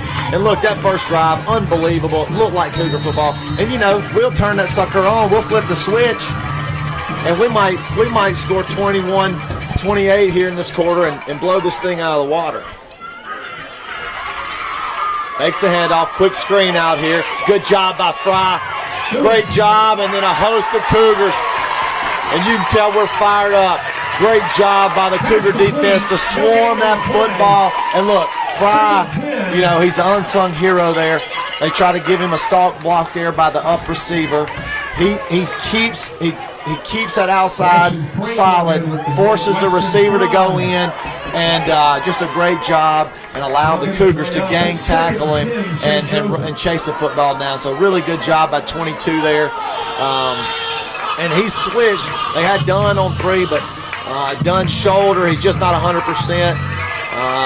So they flipped Fry over, and an excellent job right there. Inside handoff, hits the gap there. Oh, we're down. Good run by the Bruins, and I don't know, they kind of caught us there, and kind of caught us there. It looked like our outside linebacker, Kennedy, got on top of the outside receiver, and Fry didn't move back in to clean that up, and the tight end tackle sealed the edge, and Kelly's done a good job. Yeah, somebody's got to go out right there. Helmet's off, no flag. Guard's got to come out. Kelly's done a good job tonight, though. He's been consistently running the football well, especially if he gets outside on the edge. A little scat back, looks to be about 5'5", 120 pounds.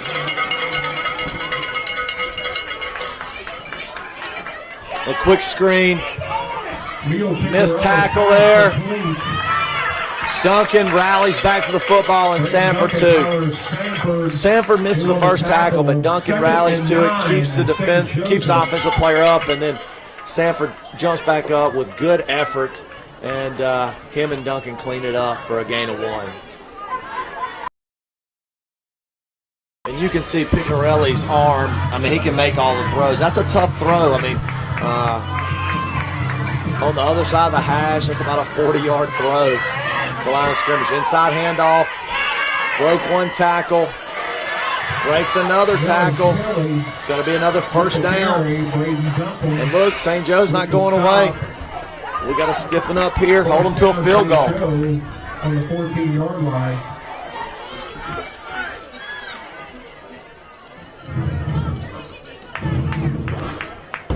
This is a huge drive here. 7 minutes, 37 seconds to go. Clock stopped. 1st and 10 for St. Joe. At about the 14-yard line. Pistol set. Another handoff to Kelly. Good job right there by the big fella. Hadn't called Adcock's name in a while, but man, he's a big bad dude back there, and split the gap right there and stopped him for no gain, maybe a loss of a half a yard. So it's going to be 2nd and 10 at the 14. 7 minutes and 10 seconds and counting. Pistol set. 2 stacked on both sides. So this is normally where they throw the little quick screen. Looking to go long. Milner pushed him out. Gonna get 3 or 4 there. Milner, Sanford. With the carry, getting a 3. 3rd down. Barry, all push him out. Look like Priest hadn't called his name tonight. He's normally very disruptive. So it's gonna be 3rd and 8. 3rd, maybe 7. Long 7, we'll say, from the 11-yard line, 12-yard line. It's a huge play. Now they're going to go for it for sure. Inside handoff to Kelly. Bounces it out. Good job by the Cougars. Stopped him. He's still got about 3 or 4. Looked like he was stopped around the 8. But he got around. He got up to about the 7-yard line. So really made something out of nothing. You can definitely tell he's running with a purpose. All of a sudden, they can smell it. But this is a huge play. 4th and 4 from the 8-yard line. This might be the play of the game, folks. 21-14, a huge play in this game. Come on, Cougars.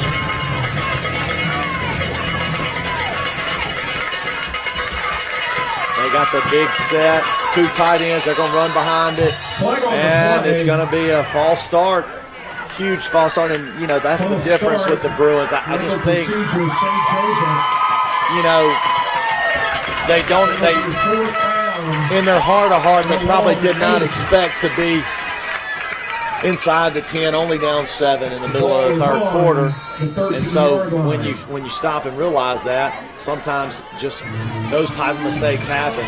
Let's see if we can capitalize on it. 4th and 8 or 9 here. Got an empty backfield.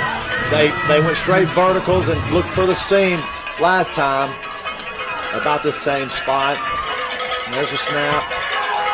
Good rush. Got a little play. It looks like a hold. 2 holds. And it's going to be close to a first down. And then we hit him late. So it's going to be 2 holding on them, but it's going to be negated by the roughing the passer. So they're going to redo the down. Down to the 4-yard line. Gosh, dog it. Let's see what we got here. That's what I think it is. It's going to be.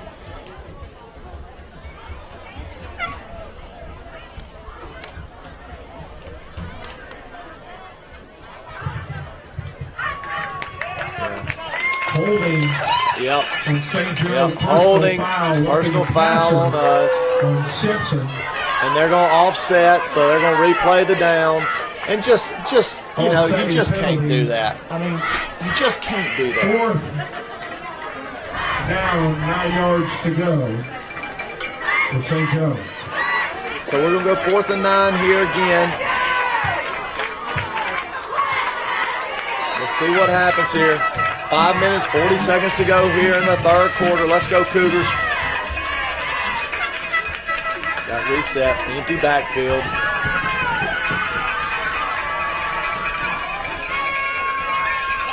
Going long for the end zone. Touchdown. Gosh. Touchdown, Bruins. Great pitch, great catch. And, you know, the penalty, just a backbreaker. You know, just can't rough the passer when we have the stop. You know, they don't get the first down. They have holding. It's either our ball or 4th and 19, and we rough the passer. And then Picarella makes you pay. Great pass, great catch. And they're in that funky set here. So they're going to go for 2. Try to take the lead here. So this is a big, big, big play. Wildcat set. They're going to run behind their big guys. And they're going to throw it offside. Great job by Duncan to stay at home. Great job by Duncan to stay at home right there and preserve the lead. So 5 minutes, 23 seconds left here in the third quarter. Simpson clinging to a 1-point lead, 20-21. We'll take a quick break for our sponsors and return after this. A special thanks to Landry Adcox and Landmark Surveying for supporting your 2022 Simpson Academy Cougar live stream and Simpson Academy Cougar football.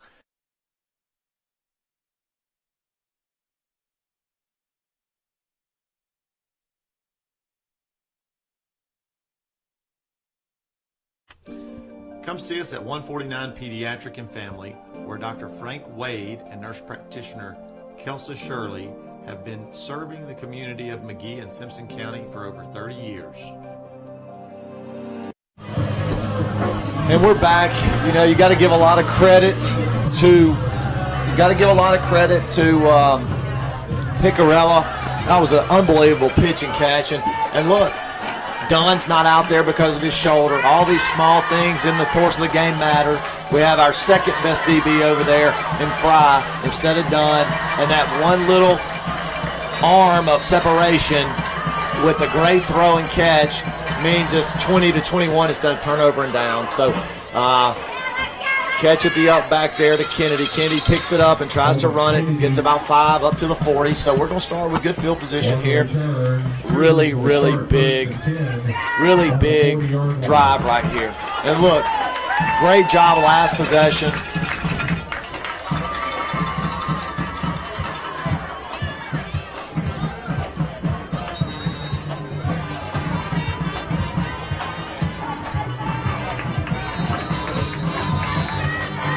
Flag on the play.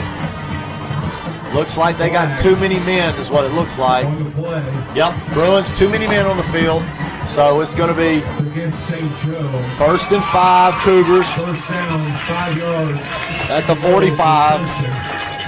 And look, this might be just because I used to play Madden as I get old, as I was a young man, but right here you score a touchdown. Why not go for 2? You know they're going to go for 2. Make it a 9-point game, but what do I know? That's crazy talk. But anyway, Cockrell, hard running, good job to kick out there by Mullins. Had a great block. Going to be 2nd and 1. Second and less than a yard on the 49 for Simpson.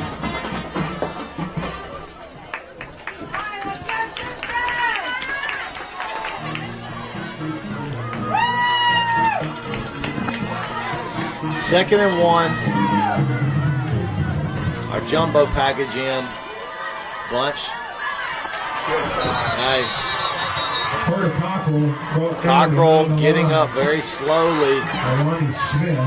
It's going to be 3rd and 1. Look, their D-line, they got some good players on their D-line. It's always been about their motor. I mean, you look at 52, you look at 55, 52 Vaughn, 55 Smith. Really good players. I'm getting some action on the peanut gallery saying you don't go for 2. Well, maybe. You're probably right.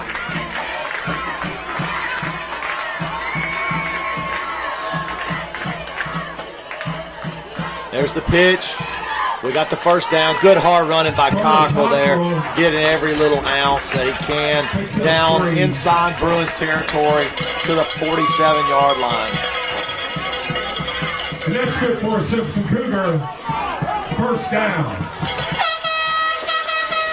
This is a huge possession right here. And, you know, you're probably right. You don't go for 2 here because you know they're going to go for 2. So you get your extra point, make it 8, force them to have to make it to tie you. So I get it. We got to score first, so let's try to do it here. 3 minutes, 45 seconds to go here in the third quarter. That jumbo bunch set that we really like to play out of. Hand off to Cockrell. Good patience. Nice run. Gets about 4 yards on the carry. 32nd and 6. Second. 8 yards to go. Make that 7 yards to go for Simpson. Ball is on the 40. Yeah, give him 3. Give him 3. 2nd and 7. 3.5 here. So second, the short 7 or a long 6.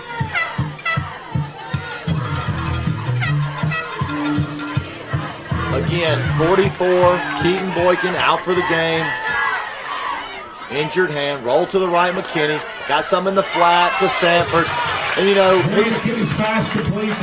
since Sanford got back from the hamstring injury that plagued him in the summer and early in the year, he's been a super reliable pass catcher out of that slot for McKinney. And yet again, I think there was some issue on the route combination there. It looked like Kennedy and Sanford kind of out into the flat, but one of them probably either got too much depth or not enough depth, but worked out. Going to be 3rd and 2. Gain of about 3 or 4. It's a huge, huge third down. Pitch running behind the big fellas. Oh, he's gone. 20, 10, 5, touchdown. Touchdown, Cockrell. Great job. Hey, excellent job right there by Mullins and Sanford and Adcox. Just a massive hole to run through for Cockrell. You give him that much space with one man to beat, and you can guarantee 6. And that's what happened there. Great job right there by the offensive line and blocked by those tight ends over there in that bunch. And 38-yard touchdown. Big extra point here. Snap, hold good, kick good. Extra point. No, he missed it. He said he missed it. I don't know about that. That looked good. Simpson 27, St. Joe 20. But you know, that's... All right, missed the extra point there. Looked good to me. But the officials call it wide to the right. So that's going to leave the score 27-20 Cougars.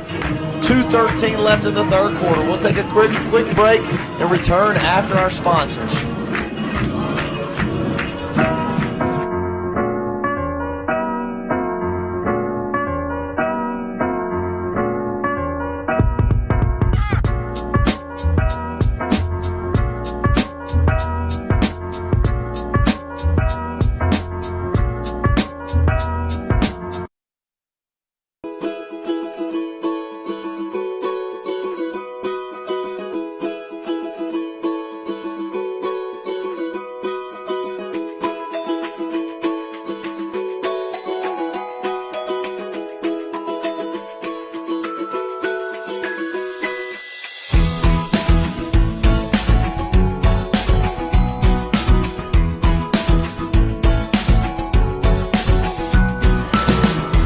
And we're back, 27-20, extra point, no good.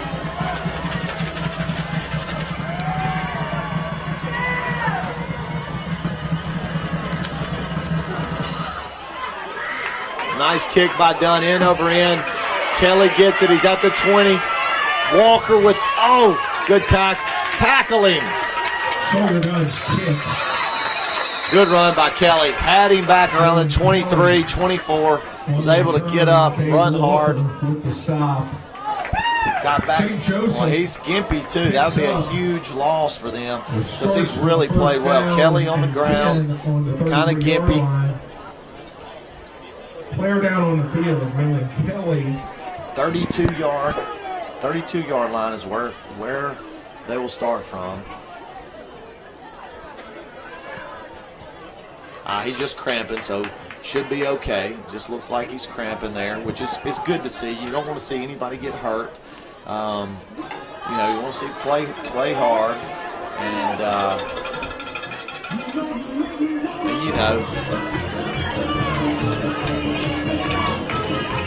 he's up walking around, so it looks like he's going to be fine. Maybe a play or two off, but and look, this turned into a hard-fought game. A game that many of us around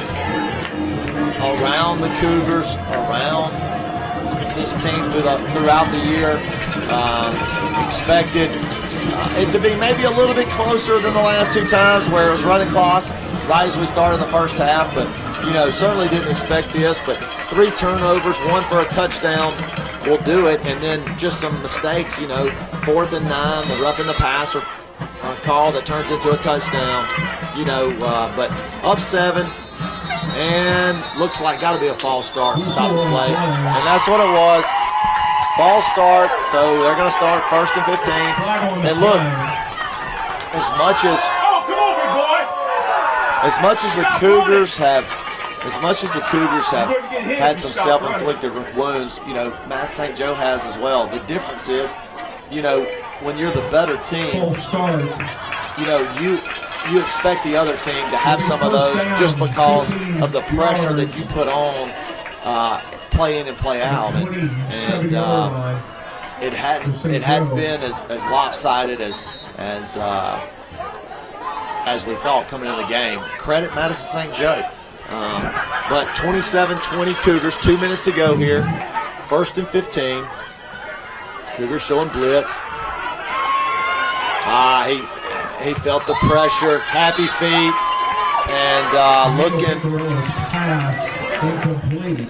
And just threw it away. He was looked like White Hat might have thrown the flag there, but Picarelli showed him correctly that 13 Zay Hart was in the area, so no intentional grounding.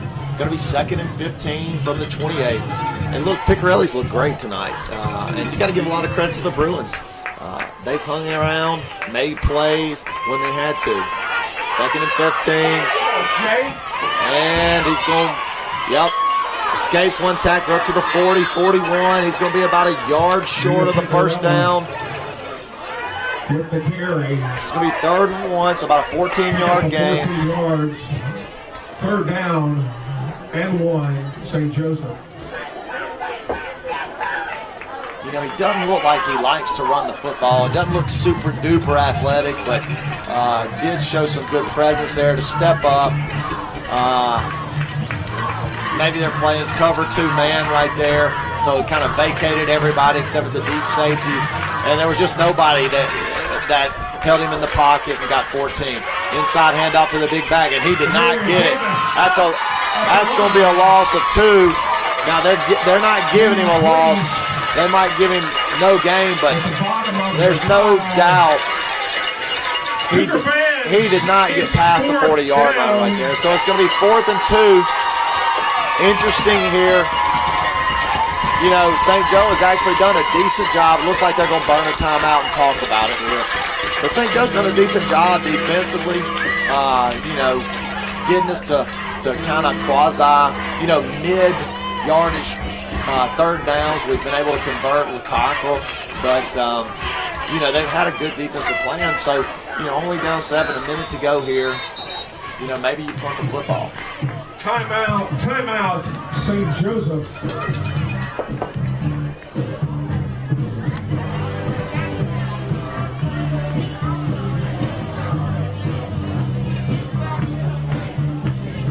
Updated scores around 5A football. 4 minutes and 30 seconds to go in the 3rd quarter from Columbus. Heritage 28, Pillow 10. We have a running clock in Goldman. Papaya leads 47-6 at the end of third quarter.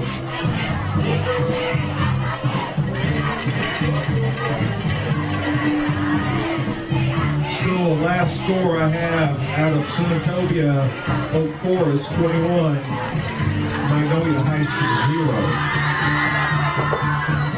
So it looks like Oak Forest, Capaya, and Heritage will advance to the round of 4, to the semifinals. And the only one looking like it's in doubt here is here. 27-20 Cougars, 4th and 1. They're going for it. Inside handoff and got it, plus some. Davis runs over a tackler, runs over Franklin Franklin with the stop first for about 7 yards, and that's going to move the chains. And look, if you're St. Joe here, you know, take your time, methodically push the ball down the field, and hopefully the Cougars get tight on you. That's what you're thinking.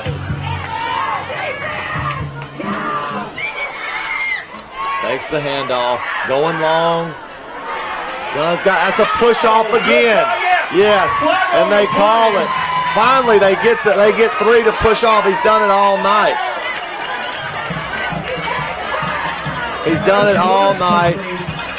And really, they ought to flag him for unsportsmanlike. But it's certainly offensive pass interference. The 2 times they've gone to him with Dunn on him, he's been covered so good. He's had to figure out a way to get separation, and he's used those hands to push off both times. They missed it down the left sideline, but right there, Dunn really had a better beat on the football than Walker, and you know, so he had to do something. There's just too many officials in the area, and they finally got one right there on that call. So it's going to be a 3-yard line. Yep, that's a 15-yard penalty. So it'll push them all the way back.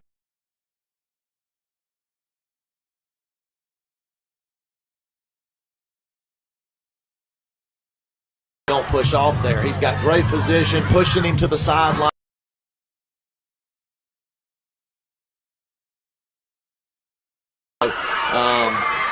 So 1st and 25.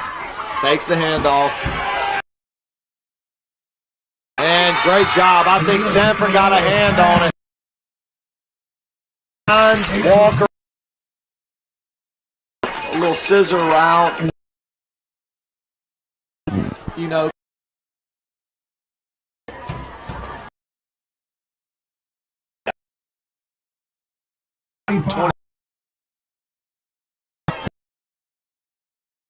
here you might want to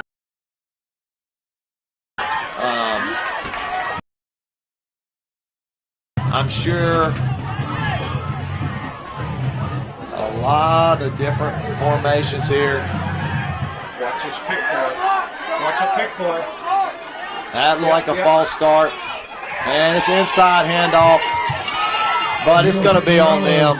Up to the 40. It looks like it was an illegal formation or a hold. Yeah, it looks like a holding. So that'll be the last play of the third quarter. Holding on the Bruins. We'll push them back. It'll be 2nd and 35 to start the fourth quarter here. Cougars clinging to a 7-point lead here at the hold. St. Joseph. So we decline the penalty. I don't know if I like that with Picarella being able to throw the football the way he has. But we decline the penalty, and it's going to be 3rd and 20. No, 3rd and 18. 3rd and 18. So that's going to take us to the fourth quarter, folks. Cougars clinging again to a 7-point lead. I do not like declining that penalty with the type of quarterback that they have. I do trust our back 7, but it's just hard to defend at the high school level if you have a good quarterback and good receivers, and you go second and 35, they have to get 17 and 17 instead of one 17-yard reception. So hopefully that doesn't bite us here leading into the fourth quarter. But Cougars got to come up big here on third down. Casey Wallace, your senior cheerleader. We will bring you, we're going to stay here. We're going to stay here. Cheering for the Cougars, Callie Grace Claiborne, Avery Crane, Peyton Purvis, Sydney Kate Russell, Natalie Styron, sophomore cheerleaders, Lola Cook, Avery Dodrell, Ava Dunn, Molly Kate Garner, and Hallie Shivers, your Simpson Cougar cheerleaders.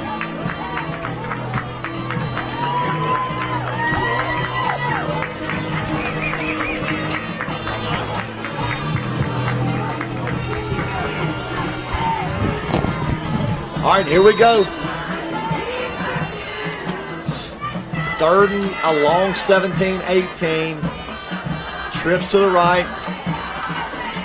Good pressure, pushing him up, get him, and he gets a first down. I knew it. That's just, you just can't.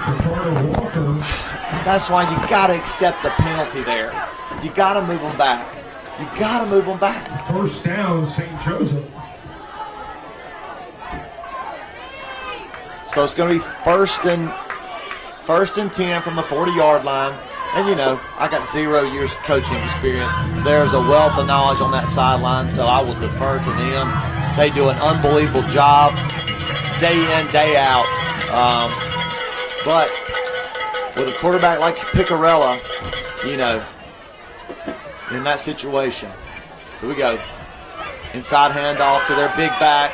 Good job by Kennedy. Falls forward. Stop after a few. Davis with about 2 right there, so second down. Second down and 8. Kennedy, Tyler Stanford in on the stop.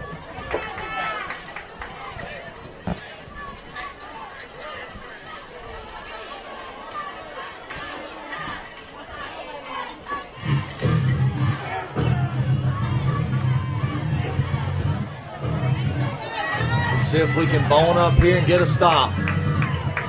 Second and 8, 39-yard line.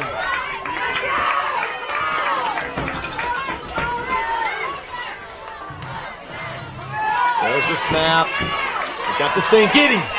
Kennedy. Kennedy gets a little bit of pressure. Pass incomplete. Is there a flag? Looks like there might be a flag. Oh no, looking for a ball. Great job by Franklin. And man, that little amount of pressure just, I think, probably forced Picarelli to get rid of it a split second before he wanted to, and honestly, it could have been a touchdown. That was a really good throw on football, good coverage, and just off the hands of Hart. So it's going to be 3rd and 8, another 3rd and long situation. They're going for it. So let's see if we can't get a stop here. Rolling to the right, and look, that could be picked. And you can definitely tell Dunn is injured. He is hurting. I mean, just having heck. He's going to have to. He's very, very injured right there. You can tell. Just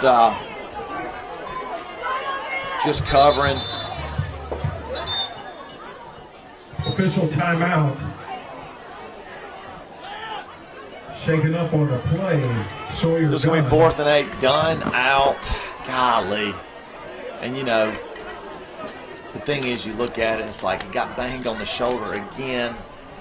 He's gutting it out. He's so tough, hard-nosed.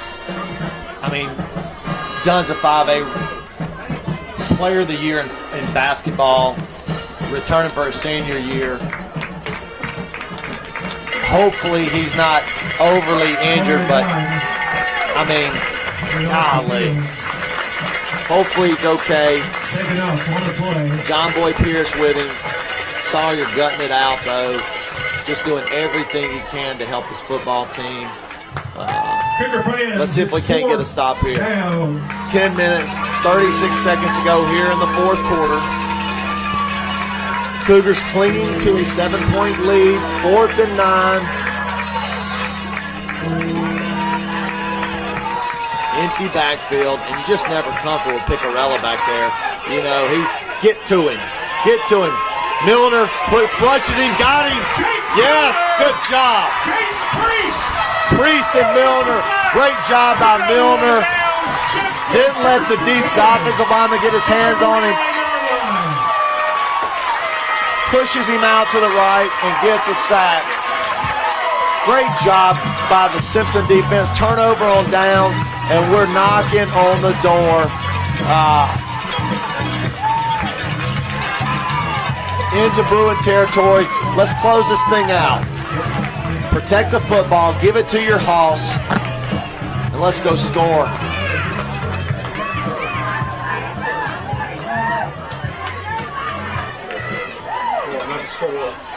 He'll be big.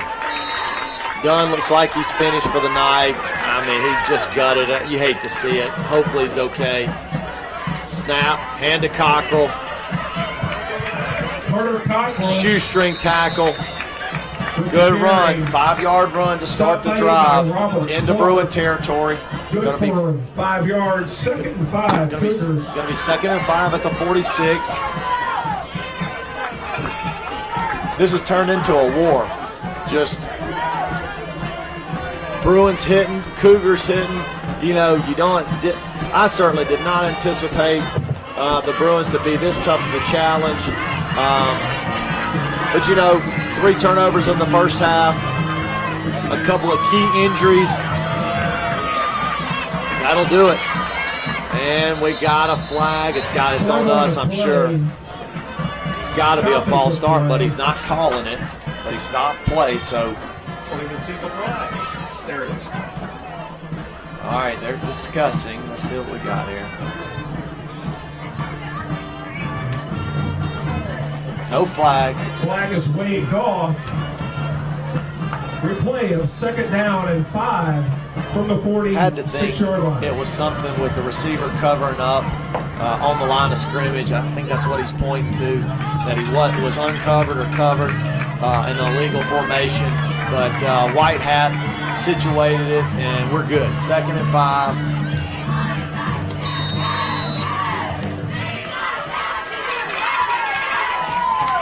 There's the handoff. Cockrell, great blocking. Cockrell took a lick at the end, though. Right as he was coming down, he took a lick. But man, he's tough. He's hard-nosed. I'll tell you what, he doesn't look like a high school athlete. You see him walking around in the summer lifting weights. Hold on. He's out for a play, I guess. Might have called him out. Maybe got dinged in the head. Looks like he's fine. Yeah, he got shook up. He got and you know, you hate to see those plays as he's going down. One of the linebackers just spear him in the back of in the neck, kind of back of the head, shoulder area, and he called him. No give right there. Inside handoff to Kennedy. Kennedy bounces it out. He will run over you, too. Good job by Kennedy. Bounces it, gets about 6 or 7 on second down. That had been first down, wasn't it? Good for 6 yards. 2nd and 4. Simpson from the 34-yard line. Down and distance marker over there is wrong, but now they got it right. 2nd down, and Kennedy is a great replacement for Cockrell. You know, he's tough, hard-nosed, sophomore, going to be an unbelievable player. Tough to bring down, about a 6'1", 185-pound, just man-child. Just been dominant all the way up in all sports. But man, football, he's an absolute beast. And you see it back there. Inside handoff to Kennedy. Hit somebody, big fella. Kennedy. And he rumbles. Looks like he's going to have a first down. Pick up a 4. Looks like he's going to have a first down. And that's a good for another Simpson Cougar. First down. And Kennedy did what he had to do. 2 rushes, 10 yards, first down.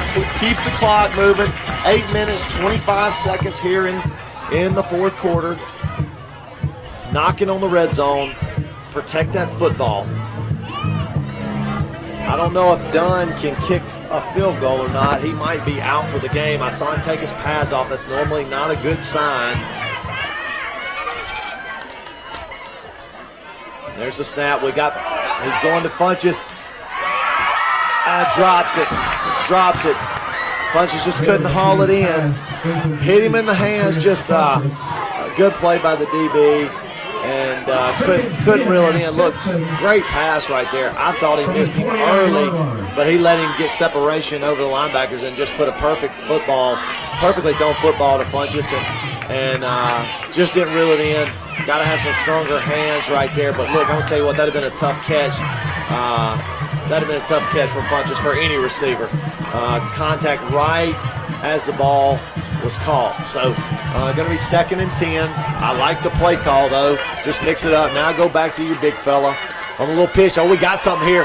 Carter Cockrell on the carry. Olin Showles. Ooh.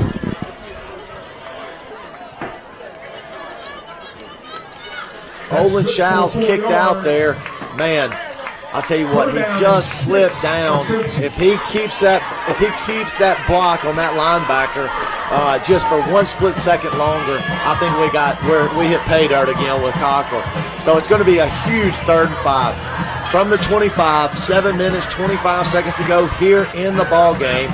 Cougars 27, Bruins 20. That big bunch set, same play. Give him some blocks.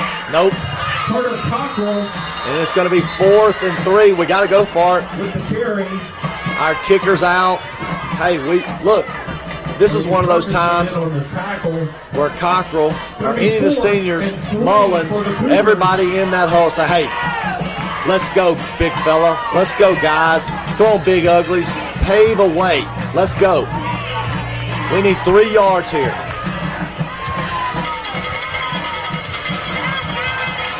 So here we go, 4th and 3. And we're going to burn a timeout to talk about it. Probably not a bad idea here. Timeout Simpson, 6:39 to go in the game. We will take a quick break and return after these messages for the last 6 minutes of the ball game.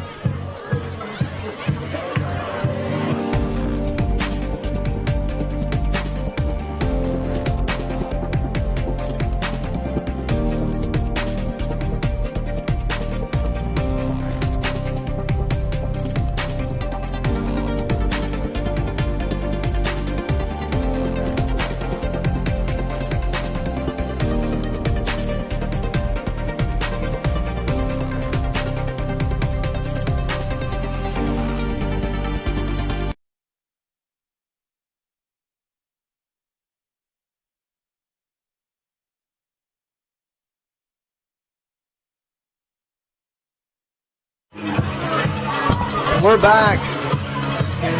Well, we've talked about it. We've debated over the timeout. And now let's go get 3 yards. Here we go. Huge play in this football game, folks. We got the jumbo look. And there's the handoff. Roll out. Got him. Great play call. Get up the field, Ben. Good. First down. Great job play calling. You want to see Kennedy get up the field right there. Don't hesitate. Hammer that guy. Get a yard. Get a first down, but he made it go. Great job. Great play call. Look, I bet we hadn't run that boot maybe against Columbia for the 2-point conversion with that jumbo set. So something new. Roll out. Kennedy, great hands. Great runner with the football. First down. Into the red zone we go. Punch it in here. And we're going to see our old buddy in Gallman. There's the pitch to Cockrell. Cuts it up. Another cutback. Protect that football. Carter Cockrell on the carry. And about a 5 or 6 yard gain. With the tackle. Good for 5 yards. Great run right there. Great blocking. And look, all the guys up front, Auburn Kennedy, Tyler Sanford, Adcox, Funchess, all these guys are blocking their tails off. You know, you got Lee Easterling up there, Olin Showles, Gavin Berry, Garrison Ashley, all these guys that are putting in work tonight. They brought their lunch pail because the Bruins have got some elite defensive linemen. Inside handoff, and he goes maybe one, maybe two, so going to be third and about four. For Simpson.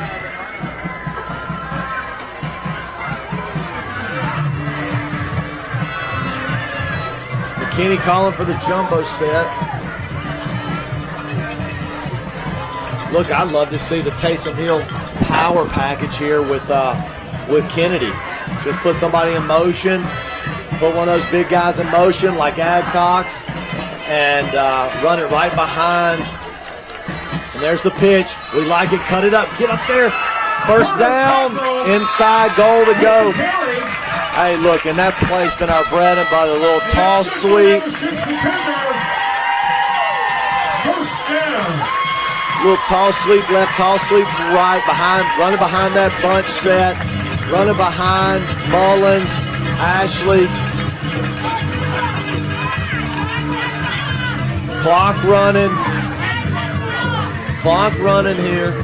4:26. We need to reset the play clock right there.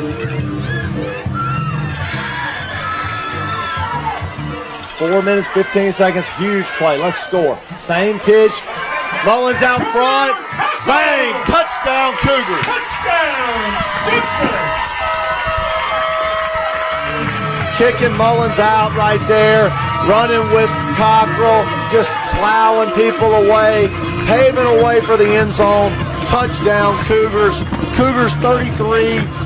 Madison St. Joe 20. And that probably puts a nail in the coffin tonight, folks.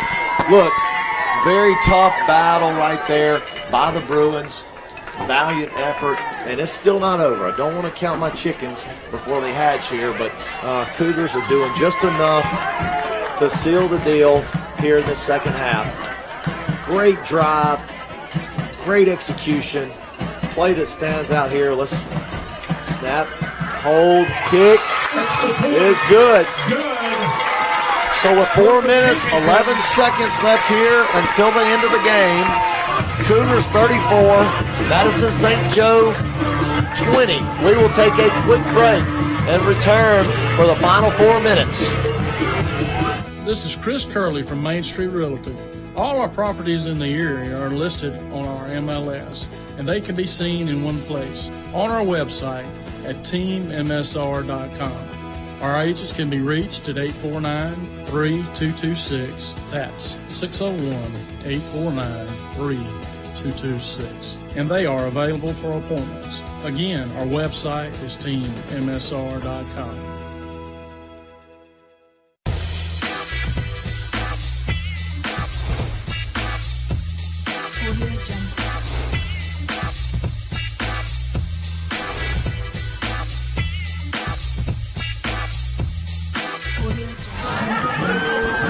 Final from Capaya. Capaya 47, League 6. So that they've punched their ticket to the semifinal game. They will be hosting the winner of this game. Looking more and more like it's going to be the Cougars. Pinkerton in for Dunn. Great job with that extra point right there. And there's the squib. Going to hit. Squib down to about the 25, 24. Picked up by their dynamic receiver, Walker. And he walks it back up to about the 36. 4 minutes, 7 seconds to go here. Make that the 36-yard line. 4 minutes and 7 seconds to go in the fourth quarter.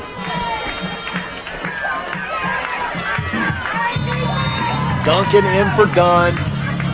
A very good defensive back in his own right, a sophomore. Is an unbelievable player. Not gonna be. He is. Makes plays consistently. So he's in for Dunn. They're gonna probably look to pick on him.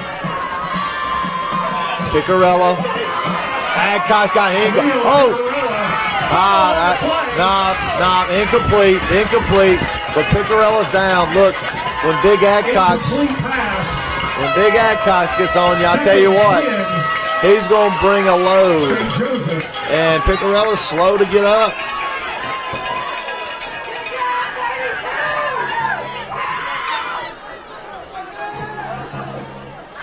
So it's going to be 2nd and 10 at the 36-yard line. Great job. And that's what you got to do to any good quarterback. Get pressure on the quarterback. If you can get pressure on the quarterback, that back 7 looks a lot better. They got an inside screen. Something. It's a false start. Got to be. Yep. False start. Trying to get that inside screen. But, you know, the thing about that inside screen is if you're not blitzing and your defensive lineman can just hold for 1 second and allow those linebackers to find that running back, we can normally sniff that thing out. But so it's going to be 2nd and 15 from the 31-yard line. Huge play right here. Huge play. Kelly motions out. He's been their most dynamic offensive player. Had the little wheel route. Yep. And Adcox, Adcox, you know, Come on, you can't do that, bud. it's just too much right there. Adcox with a little extra hot sauce on it at the end, and it's going to be a 15-yard unsportsmanlike conduct on him, so that's going to push it up into Cougar territory. You know, those are the type of things that you just got to understand. You know, you play to the end of the whistle, and that's it. You know what I mean? Play to the end of the whistle, and that's it. Adcox is such a great player, you know, and you understand, like, the adrenaline and the competitiveness. You know, you love that. But you got to understand situation. You got to understand what's happening here and not give them 15 easy yards. So into Cougar territory at the 46, 1st down, 10 for the Bruins. Quick hitch route, and he drops it. Looking to run, little stop route, looking to run before he called it. Got up in his pads and bounced right off. So 2nd and 10.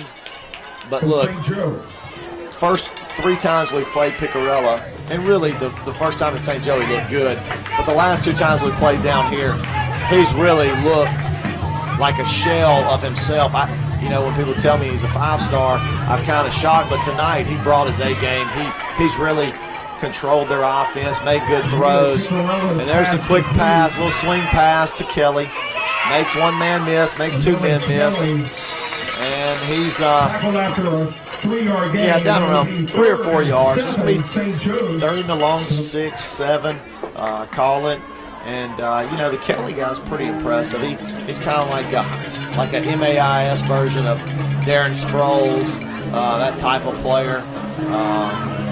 You know, Dexter McCluster, Ole Miss, if you will, kind of that type of player. Come on, Jaden. Going long and got him.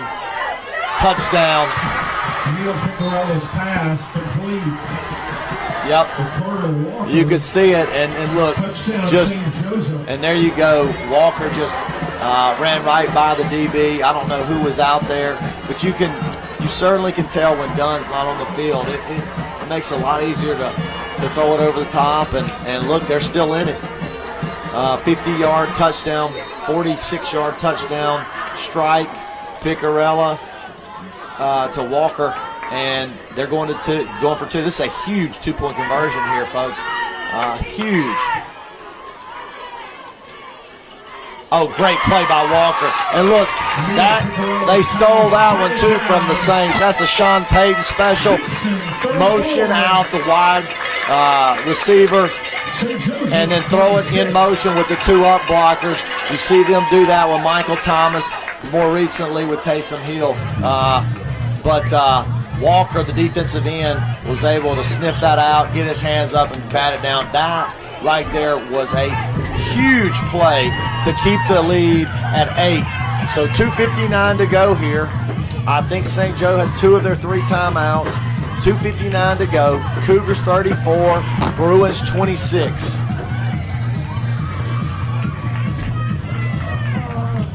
Piccarelli's been very impressive.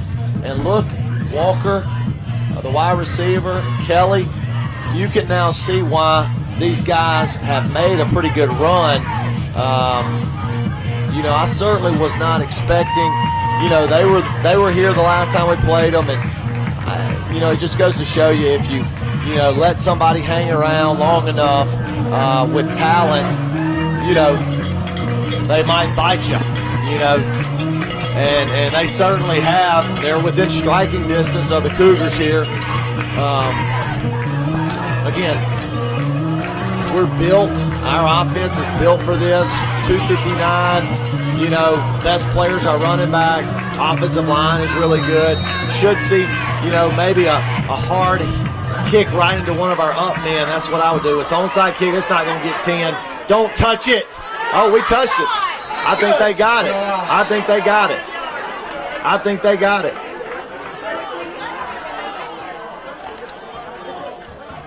It's going to be interesting, but I think St. Joe got it. It hit off our guy. Well, we're getting a signal, our signal. Let's see. Yep, looking like it's Cougar football. They're still discussing. They got to get the coaches off the field. Get their coaches off the field. Yep, we got it. Good. That was close, folks. It looked like it hit off our guy. Why we're going. Crosby Mullins recovers the ball. Cougars take over first and 10 from the 47-yard line. Crosby, good job, because I really do believe St. Joe was on top of that football, and Mullins just took it away with his strength. But while we're going 7 yards to field an onside kick that's not even going to get 10 yards, is beyond me. Just, that's what happens. You get close enough in the game where you're supposed to win, and then you start trying to press and do too much, and exactly that happened right there. Really fortunate to get the onside kick. Timeout, Madison St. Joe. 2:58 left here in the fourth quarter. We're going to stay with you. 2:58 here in the fourth quarter. And again, the Cougars have shown some grit to be where they are. We haven't played our cleanest football game, but look, St. Joe got a lot of talent on that side. We just awakened a sleeping giant here. Like I said earlier in the the first half, when you got Division I athletes scattered across your defense, you got an unbelievable quarterback, and you can tell Piccarella has thrown some unbelievable balls tonight. The ball 4th and 9 for the touchdown in the corner to Hart. The ball there on the touchdown for Hart, and you can tell we missed Dunn. Anytime Dunn has guarded Hart, there's been no separation, and they've not been able to go to that connection. But when Dunn down with a banged-up shoulder, it's allowed them to open that up, and Piccarella has not missed a throw. We get a couple first downs here. It's ball game. There's the handoff. Handoff to Cockrell, makes one man miss. Cockrell with the carry. Gets 1 yard. 2nd and 10, Simpson. 2nd and 10. 2nd and 10, Cougars. 2nd and 10, 2nd and 9.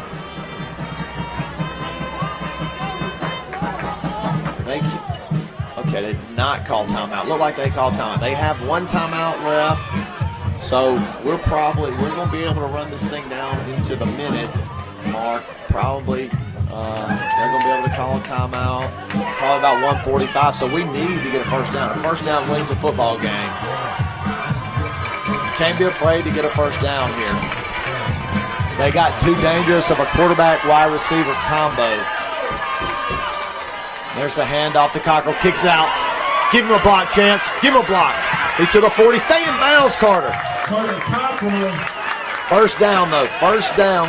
First down, Cougars. You really want him to get the first, secure the first down, and stay in bounds right there. If he stays in bounds, the ball game's over. Now, it's still close, but now you got 2 minutes, 5 seconds to go here. One timeout. So you bang a timeout here, 2 minutes left, no timeouts, but second down. You can get it close, but you can't get it over. You're going to have to run a play on fourth down if you don't get a first down. So that would leave them with probably 15, 20 seconds left in the ball game. But still, you stay in bounds there, it's over. So let's secure the football. Cockrell down to about the 33. With the carry, brought down by Mason Roach.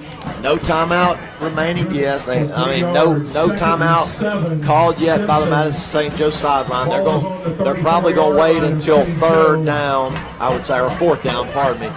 And so we'll run it down to about 119, 120 before we snap the football, and I would probably let it go all the way down to 1 and call a timeout.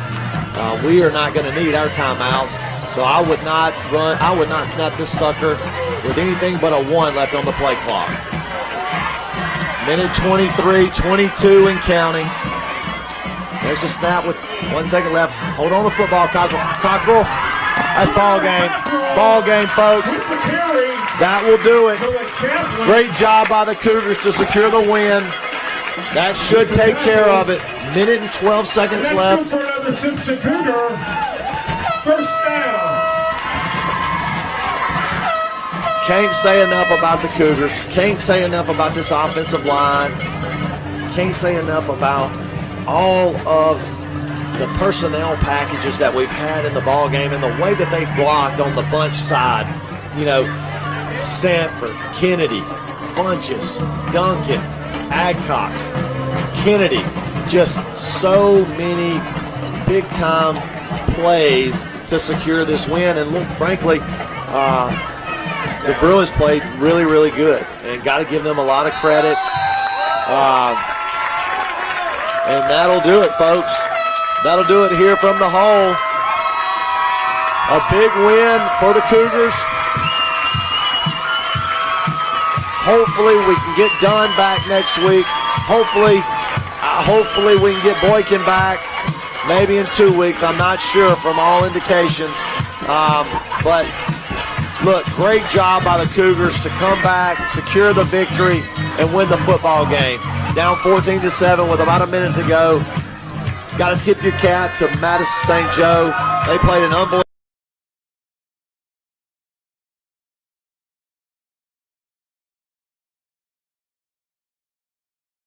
here in the long time, and we got to tip your cap there. Very hard fall.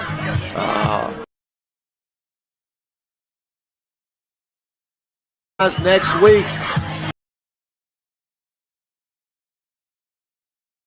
as the much anticipated and Coach Billy. And just a little background, Coach Hankins coached here, really went to school here, coached here, really brought the Cougars into prominence, had his hands on really state championships at Simpson. And we'll definitely have to play better.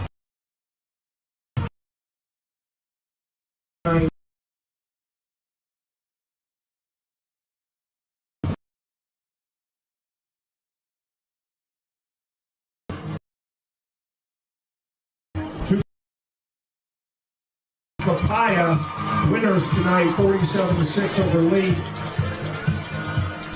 Updates.